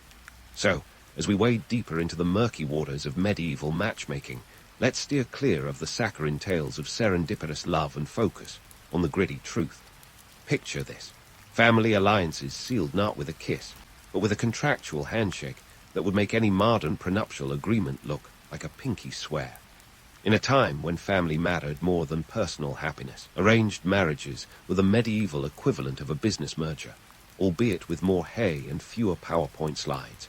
Now, let's talk about parental meddling, the ancient art of matchmaking as practiced by the family elders. Picture your parents acting as the original dating algorithm, but instead of swiping left or right, they were weighing dowries and calculating land value. If you think meeting the parents is nerve-wracking today, imagine having them decide your entire romantic fate. The goal was simple: to ensure the family's prosperity and status, even if it meant marrying off little Edward to someone twice his age with a questionable number of teeth. Parents typically initiated these negotiations long before the couple ever set eyes on each other. In some cases, children were betrothed as early as age 7, because who doesn't want their life partner chosen before they can spell betrothed? This was less about child brides and more about securing alliances early. The medieval world was a volatile place, and ensuring that your lineage had a future often meant gambling on the right familial connections. The stakes were high, particularly among the nobility. A well-negotiated marriage could mean the difference between gaining a powerful ally or inadvertently inviting a rival into your family tree. In 1469, the union of Ferdinand of Aragon and Isabella of Castile is a prime example. This marriage effectively unified Spain, setting the stage for it to become a global powerhouse. Talk about a power couple. They were the Beyoncé and Jay-Z of their time, except their empire was built on land and thrones rather than music and fashion. But let's not forget the economic calculus behind these alliances. Dowries and bride prices were the grease that kept the wheels of the marriage machine turning. The dowry, often a mix of land, livestock, and cold, hard coin, was the bride's family's way of sweetening the deal. It was as if the bride came with a bonus package, not just a charming personality, but also a few acres and a dozen sheep. In 1225, Henry Roman III received a dowry of £20,000, a fortune back then, when he married Eleanor of Provence. That's like marrying into a billion-dollar IPO today. The bride price, on the other hand, was paid by the groom's family to the bride's family, ostensibly to compensate them for the loss of a working member.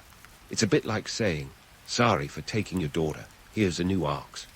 These transactions were not just formalities. They were essential economic exchanges that could bolster or bankrupt a family. The political and economic implications were immense. Marriages could change the balance of power within a region or even a country. And let's not gloss over the role of matchmakers themselves. These individuals were the Tinder and OK Cupid of their day, but with a lot more authority and a lot less swiping. Their job was to ensure that the social, economic, and political interests of both families were aligned. They had to thread the needle between ambition and reality, finding matches that would enhance family status without tipping the scales too far. It was a delicate dance, requiring the diplomatic skills of a United Nations envoy and the patience of a saint, or a saint's long-suffering assistant. But here's the kicker.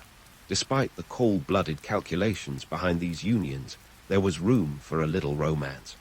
Okay, maybe not romance in the way we understand it, but affection did bloom on occasion. Couples sometimes grew fond of each other, and there are records of genuine partnerships forged through these alliances. But let's not get carried away. These partnerships were often more about mutual respect and shared goals than about candlelit dinners and moonlit strolls.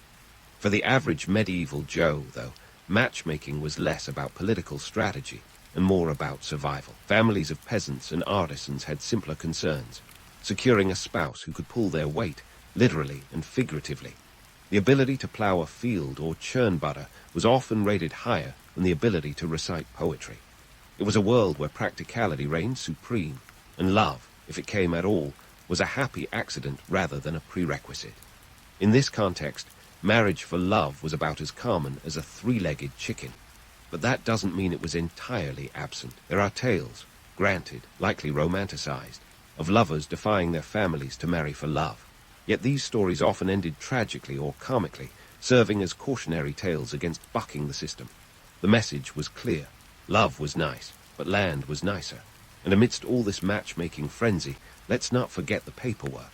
Medieval marriages were laden with enough contracts to make a modern lawyer drool. These documents detailed every last sheep, acre, and coin, ensuring that everyone knew exactly what they were getting into. The legalese could rival that of a Silicon Valley startup, with clauses covering everything from dowry disputes to succession rights. It was a testament to just how serious these alliances were, and how little they had to do with personal happiness. So, as we continue to unravel the tangled skein of medieval matchmaking, remember that behind every arranged marriage was a web of alliances, economics, and strategy. It was a world where the heart took a backseat to the head and to the ledger. But that doesn't mean we should dismiss the human aspect entirely. Amidst the political machinations and economic calculations were real people, living real lives, navigating a world where love was a secondary consideration at best. And who knows, perhaps in the quiet moments away from the negotiating table, some couples found a measure of happiness together. But as we move forward, keep in mind that in medieval times, love was often a luxury few could afford.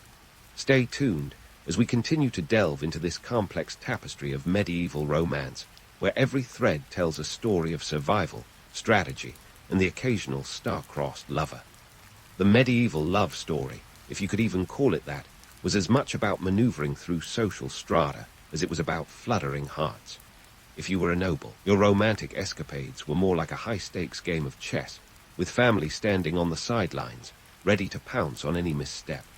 For those with blue blood, marriage was the ultimate strategic gambit, an opportunity to climb the social ladder, or tumble down it, depending on how the dowry negotiations went. Consider the case of John of Gaunt, the Duke of Lancaster, who in the 14th century was practically the George Clooney of his time, minus the Nespresso ads. John married 3 times, each union a calculated move to bolster his family's power. His second wife, Constance of Castile, brought him a claim to the throne of Castile, which was less about tender moments and more a savvy bid for a slice of Spanish pie. And when that didn't pan out, John didn't drown his sorrows in wine.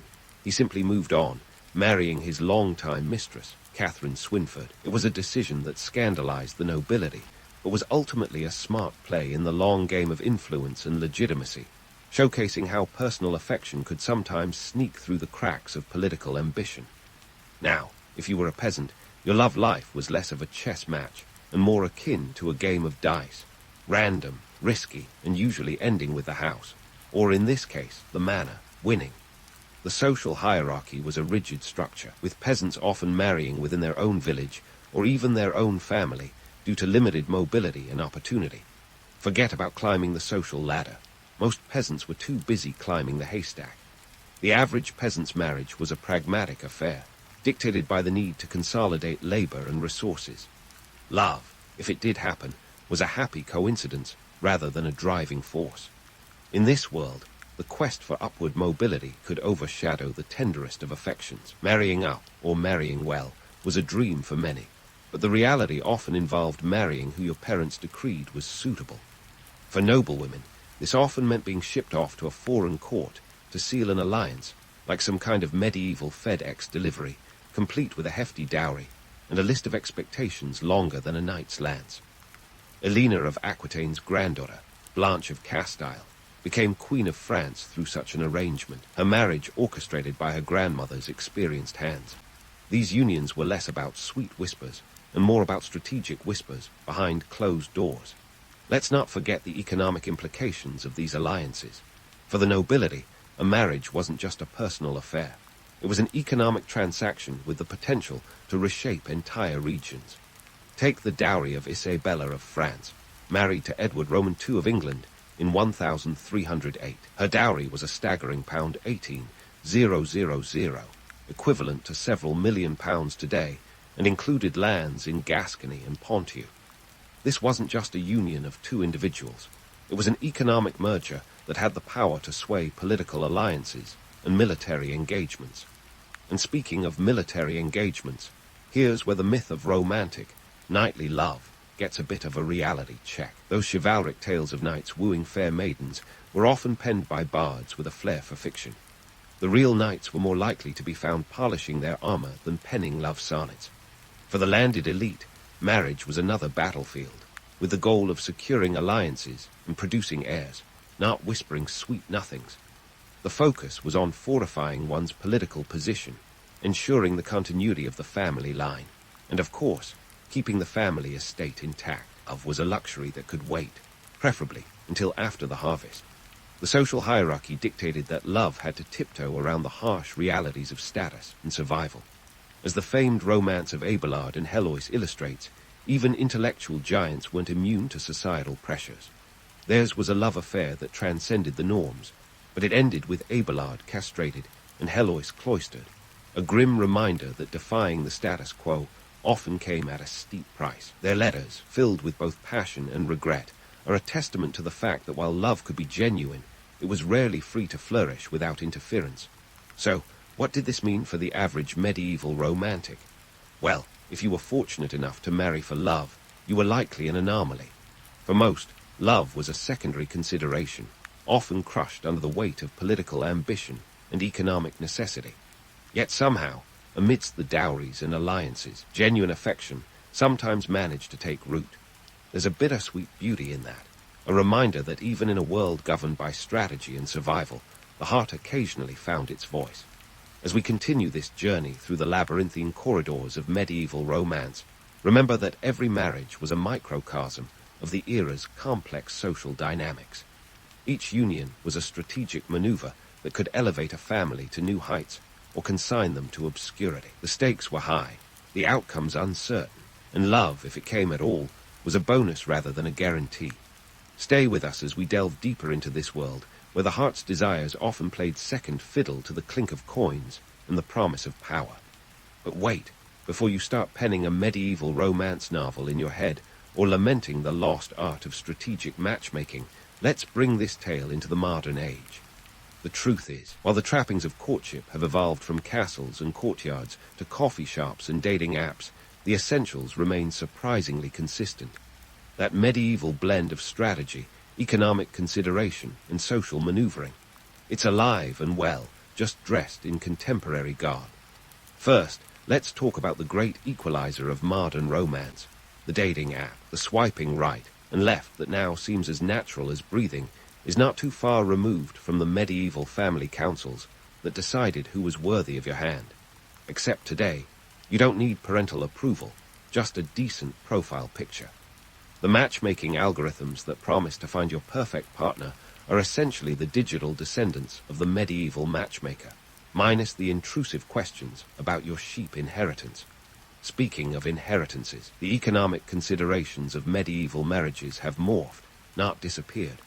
Today, we might not huddle over ledgers detailing livestock, but financial compatibility still plays a significant role in modern relationships.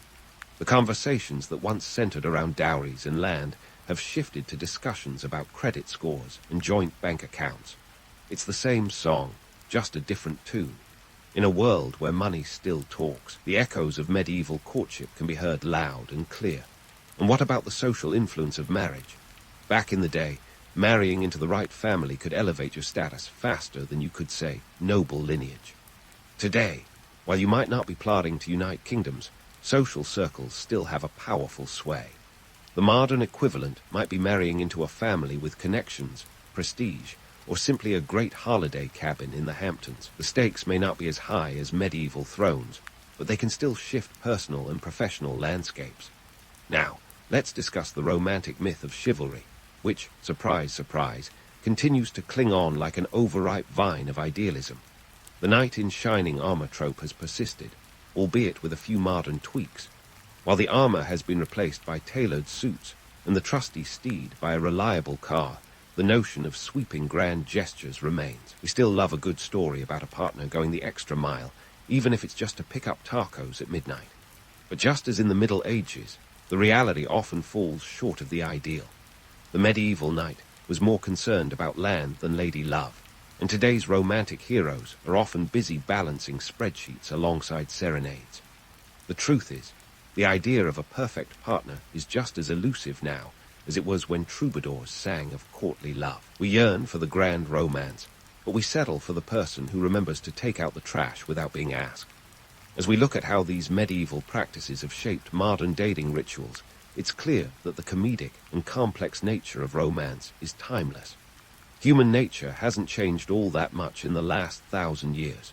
We still navigate love with a mix of hope, strategy, and a dash of desperation. The settings may have shifted from the moated castles of yore to the bustling metropolises of today, but the dance of courtship remains as intricate as ever. So, what's the takeaway from this historical love story? Perhaps it's that the pursuit of love, while laden with societal expectations and economic realities, is a universally shared experience. Whether you're trading sheep or swiping right, the quest for connection is a fundamental aspect of the human condition. The heart, it seems, is eternally caught between the whims of romance and the demands of reality. In wrapping up this medieval meets modern tale, let's tip our hats to the countless generations who have navigated the turbulent seas of love. From the strategic alliances of the past to the digital courtships of the present, every era has its own version of romantic drama. The specifics may change, but the core remains the same. Love is both a battlefield and a comedy of errors, where the only certainty is uncertainty. And as you ponder your own romantic endeavors, remember that while the medieval world might seem alien with its knights and castles, it wasn't so different after all. The comedic and complex nature of romance bridges the centuries, reminding us that love, in all its forms, is a dance as old as time. Whether you're negotiating a dowry or a dinner date, the heart's pursuit continues, guided by both strategy and spontaneity. So, as you venture forth into the world of modern romance, armed with the lessons of history, take comfort in the fact that you're part of a grand tradition. A tradition where love and laughter, strategy and spontaneity have always walked hand in hand. And who knows, maybe, just maybe, amidst the chaos and comedy of it all, you'll find something that resembles that elusive, age-old dream, a love that lasts. In the ancient world, where the idea of justice often depended on who had the loudest voice or the biggest club, Rome was setting the stage for something a little more enduring, or at least they were trying to. The early Romans were like the reality TV stars of antiquity. Their squabbles over power and property were legendary, and just like in reality TV, the drama was both the point and the problem. Back in the 5th century BC, Roman Republic was this bustling pit of plebeians and patricians, a society split between the common folks and the aristocratic elite. Plebeians, or plebs, if you want to sound like you're on a first-name basis with history, were the working-class heroes, or at least they wished they were, constantly battling for a slice of the Roman pie. Their grievances often exploded into what was known as the conflict of the orders. This wasn't just a few angry tweets or a protest march. This was a centuries-long struggle for political equality. So, what's a burgeoning republic to do when half its population is ready to riot? Enter the 12 Tables, Rome's first attempt at putting justice in, well, black and white, or stone, to be precise, because these laws were literally chiseled into 12 hefty bronze tablets around 450 BC. Talk about a heavy reading list. The 12 Tables were law with a capital L, and they were Rome's way of saying, all right, let's try not to burn everything down, shall we? The Romans were nothing if not practical. Sure, these laws weren't exactly the Magna Carta, but they were a step up from the previous system of whoever yells the loudest wins. For the first time, laws were made public, which meant everyone, not just the patricians, could see what was legal and what wasn't. Imagine trying to play a board game when the rules are a secret. That was Rome before the 12 Tables. Now, don't get too excited about these being some enlightened manifesto. The 12 Tables were a bit more like the terms and conditions of the time, legalistic, dry, and occasionally bizarre. One table stipulated that debtors could be sliced up and divvied among creditors if they couldn't pay up. It's like a gruesome game of guess who, with a side of dismemberment. Another law stated that if a tree from your property fell into a neighbor's field, you had to pay damages. Sounds fair, but the real kicker is that if you caught a thief stealing in the night, you could legally kill them. That's one way to cut down on crime, albeit not the friendliest. These laws were less about fairness and more about ensuring that Rome didn't implode from internal strife. The plebeians were finally getting a peek behind the curtain, and while the view wasn't pretty, at least it was something.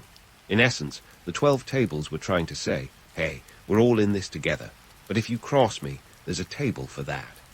It's important to remember that Rome wasn't exactly a bastion of human rights at this time. The 12 tables were more of a necessary evil, a way to keep the peace when unrest was simmering like a pot of overcooked pasta. The Romans were pragmatic. Justice wasn't about being nice. It was about keeping the gears of the Republic turning without too much screaming or swordplay. Of course, these laws didn't magically erase the divide between plebeians and patricians, but they did lay the groundwork for a more structured society and served as the bedrock for future Roman law. In a city known for its grand architecture and epic battles, the 12 tables were like the foundation stones, unassuming and often overlooked, but crucial for everything that came after. In the end, the 12 tables were a bit like the Roman Republic's awkward teenage years. Important, a little embarrassing, and not something you'd want to revisit, but nonetheless a crucial part of growing up. They were a snapshot of a society trying to figure out how to live together without tearing each other apart. And in that sense, they were as much a part of Rome's legacy as any triumphal arch or gladiatorial arena. So, as you drift off to sleep tonight, spare a thought for those ancient Romans and their clunky, bronze-bound laws. They may not have gotten everything right, but they were trying to build something lasting, even if it occasionally looked like a Monty Python sketch. After all, the road to justice is rarely a straight line. It's more like a Roman road, cobbled, winding, and full of surprises. As the Romans marched forward in time, so too did their legal system, expanding like an overzealous toga at an all-you-can-eat banquet. Enter the praetors, the unsung heroes, or maybe more accurately, the legal referees, whose role was to interpret and adapt the law as Rome's reach extended beyond its humble beginnings. Imagine them as the ancient equivalent of those people who update your phone's operating system, ensuring everything runs smoothly, even if it means the occasional crash. Praetors were essentially the judicial arm of Roman governance, operating with a certain flair for legal creativity as they kept pace with Rome's burgeoning empire. Initially, around 367 BC, there was just one praetor, tasked with handling legal matters that the consuls were too busy or too important to deal with. But as Rome's territory expanded, so did the number of praetors. By the height of the empire, there were 60, each with a specific jurisdiction, like a legal Hogwarts sorting hat, but with more Latin and less magic. These praetors were crucial in developing more sophisticated legal principles, a necessity as Rome's empire ballooned to include diverse peoples and customs. They were the ones who had to figure out how to apply Roman law to a world that didn't always fit neatly into Roman categories. It's like trying to use a spoon to eat spaghetti.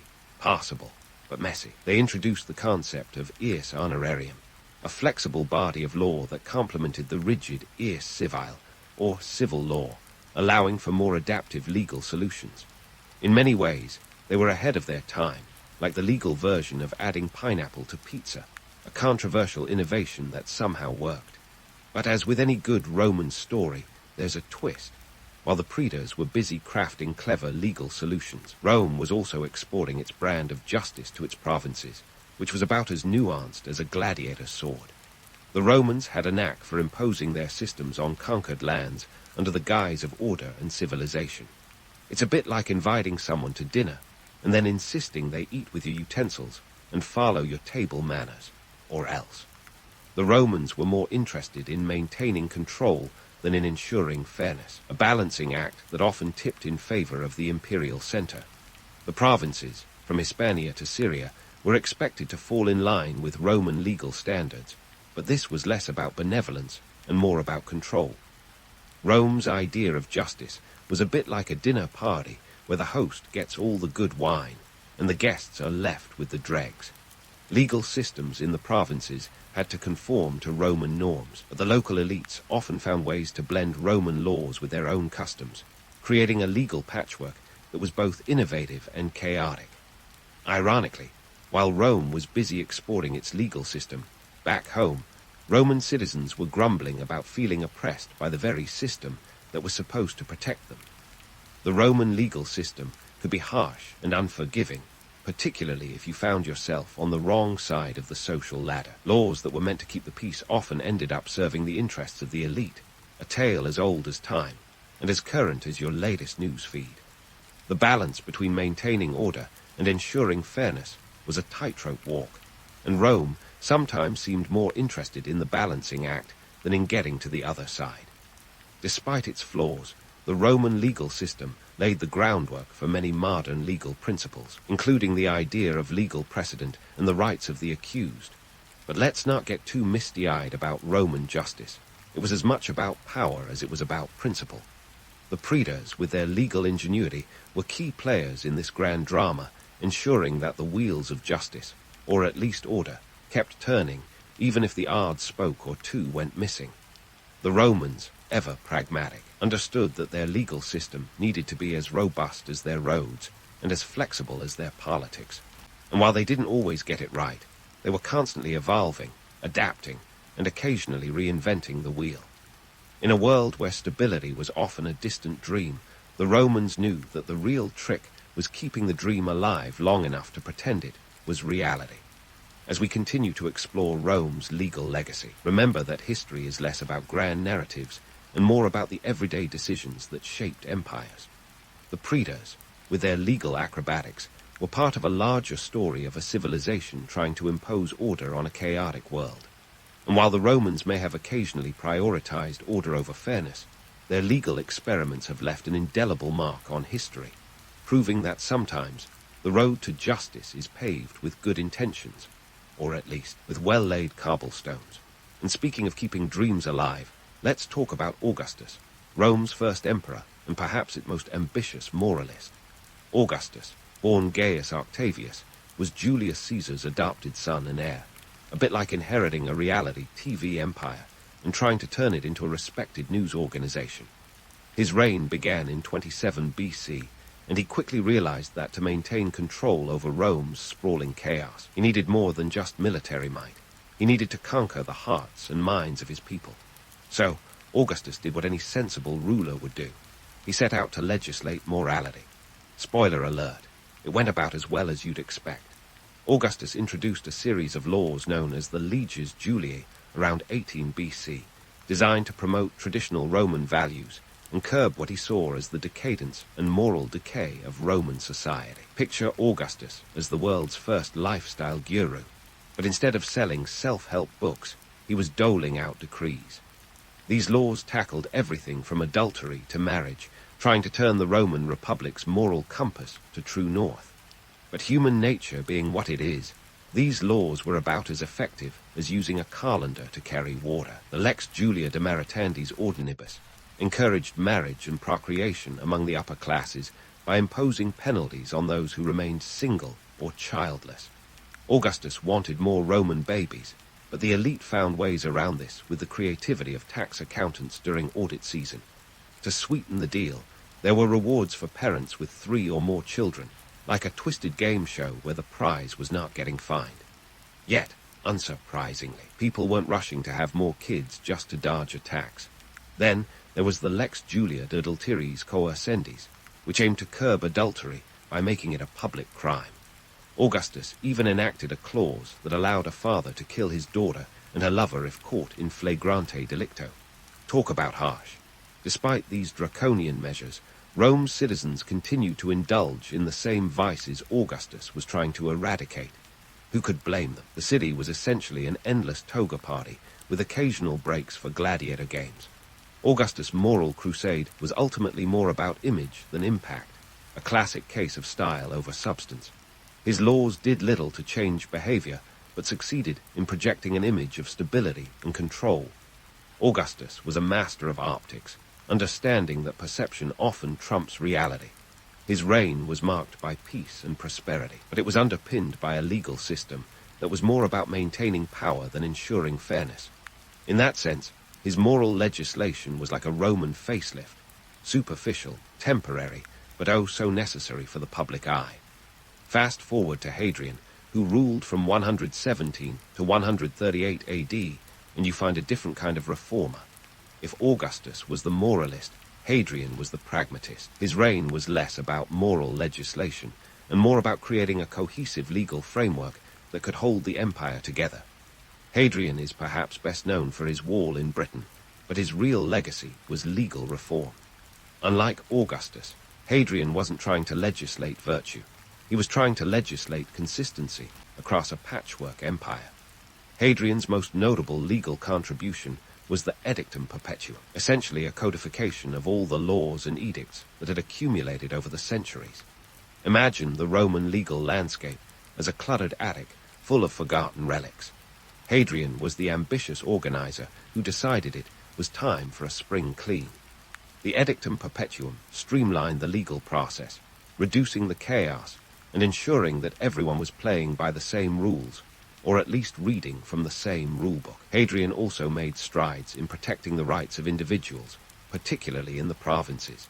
He worked to ensure that Roman law was not just a tool for subjugation, but a framework for governance. Under his reign, provincial governors were held accountable for their actions, a move that was as revolutionary as it was necessary. Hadrian understood that, for the empire to last, its legal system needed to be more than just a mechanism for control. It had to be a source of stability and justice. But let's not get too carried away with romanticizing Hadrian's reforms. The Roman legal system was still heavily weighted in favor of the elite, a reflection of the broader societal inequalities. Hadrian's reforms were about creating a more efficient empire, not necessarily a more equitable one. Yet, his efforts laid the groundwork for a legal system that would influence European law for centuries to come. In a way, Hadrian was like a chef perfecting a recipe, knowing that the dish would be served long after he was gone. So, what do Augustus and Hadrian teach us about the Roman legal system? Augustus reminds us that laws can't change human nature, no matter how well-intentioned. His attempts to legislate morality were like trying to teach a lion to eat salad, doomed to fail, but fascinating to watch. Hadrian, on the other hand, showed us the power of legal consistency. His reforms were less about imposing values, and more about ensuring a stable governance structure that outlasted the empire itself. As we look back on these emperors, it's clear that their legal legacies were as complex as the roads and aqueducts they built. Augustus and Hadrian were architects of a different kind, crafting laws that reflected their visions of Rome. Their efforts remind us that the road to justice is often a winding path, paved with both good intentions and political pragmatism.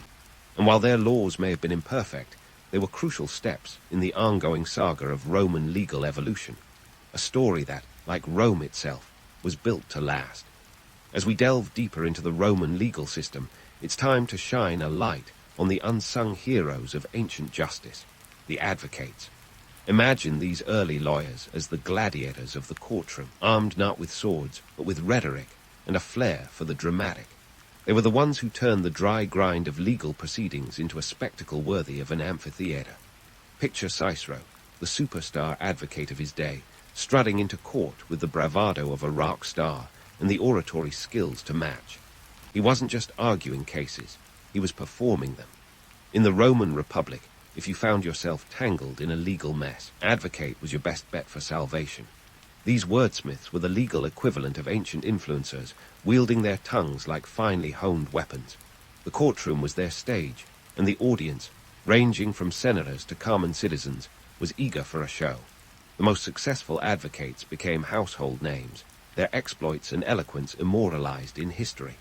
Now let's address a popular myth, the notion that Roman justice was all about swift, brutal decisions. Sure, there were times when the Romans didn't exactly take their time, like when Caesar crossed the Rubicon and started a civil war. But in the courtroom, things were a bit more, shall we say, Byzantine. Roman trials could drag on for weeks or even months, bogged down by procedural complexities and bureaucratic red tape. It was less about swift justice and more about navigating a legal labyrinth. Consider the case of Gaius Verres, a former governor of Sicily, tried for corruption in 70 BC. Cicero, serving as the prosecutor, painted Vers as the poster child for graft, accusing him of everything from extortion to art theft. The trial was a marathon, lasting over a year, with Cicero delivering speeches that were as much about public performance as legal argument. The courtroom drama was so intense that it was the ancient equivalent of a binge-worthy series, complete with plot twists and cliffhangers. Ultimately, Vers fled into exile, proving that in Rome, justice was less about speed and more about spectacle. But let's not forget the darker side of Roman justice. The courtrooms were rife with corruption, where the weight of one's purse often outweighed the strength of one's case. Bribery was as common as toga parties, and verdicts could be bought for the right price. It's a reminder that while Rome gave us the foundation for modern law, it also provided a cautionary tale about the perils of mixing justice with politics. Speaking of politics, the Roman courts were deeply entangled with the political machinations of the day. Trials were often public affairs, used by ambitious politicians to boost their careers or ruin their rivals. A successful prosecution could catapult a young advocate into the senatorial big leagues, while a high-profile defense could cement an elder statesman's legacy. It was a legal system where the stakes were high, and the losers often ended up in exile, or worse.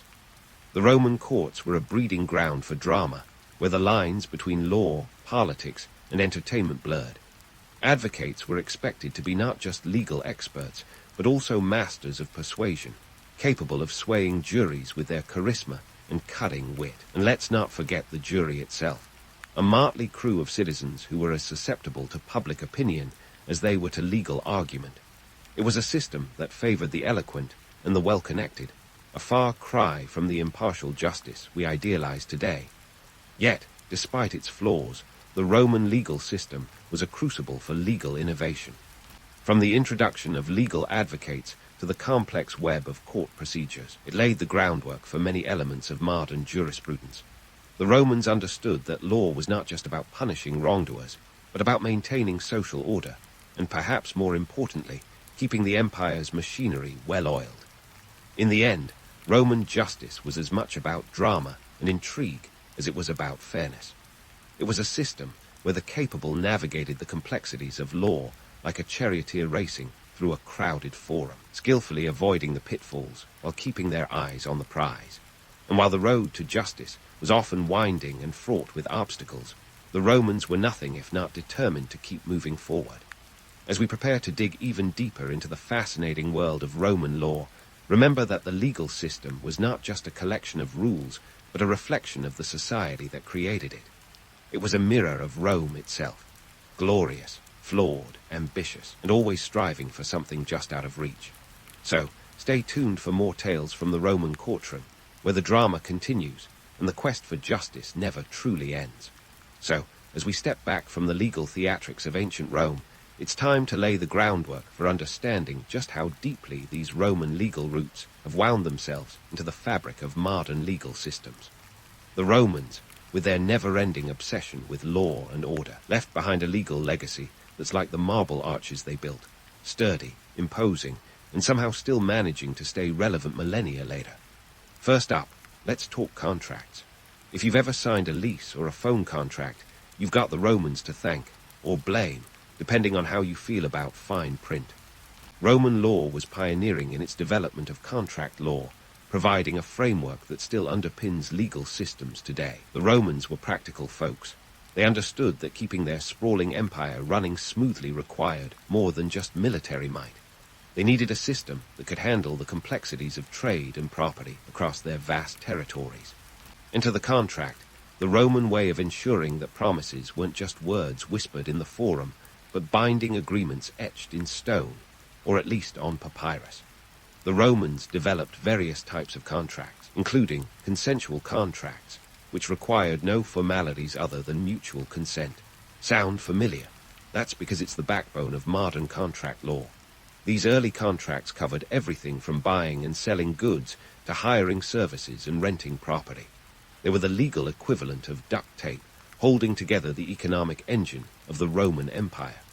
And just like with modern contracts, if things went south, you could end up in court, though with a lot more Latin and a bit more sandal action. Property law was another Roman innovation that's still kicking around today.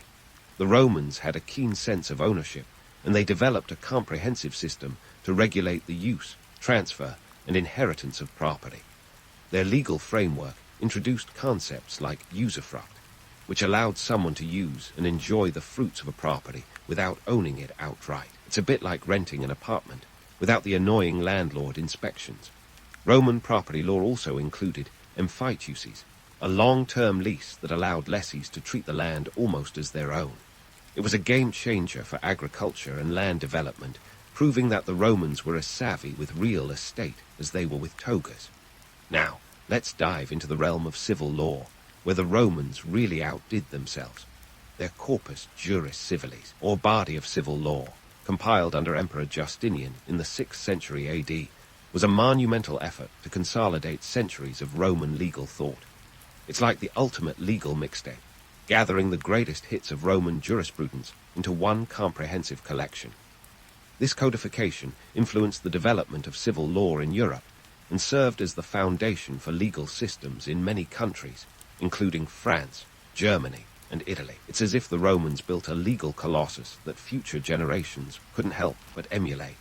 But before we get too misty-eyed about Roman legal genius, let's debunk a persistent myth, the idea that Roman law was purely about justice and fairness.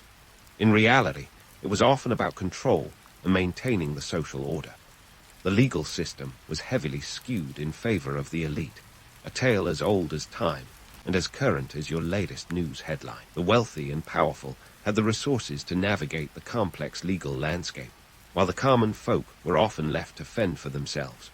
It's a reminder that while the Romans gave us the tools for justice, they also provided a cautionary tale about the dangers of inequality.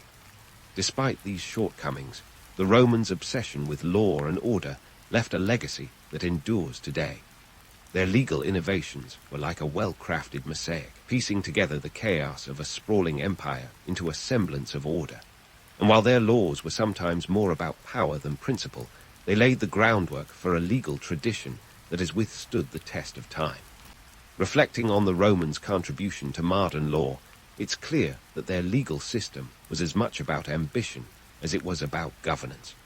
They were like the original legal architects, building a framework that future generations would continue to expand and refine. Their obsession with order was both their strength and their Achilles heel, driving them to create a legal system that was as complex as it was enduring. In the end, the Romans' legal legacy is a testament to their enduring influence.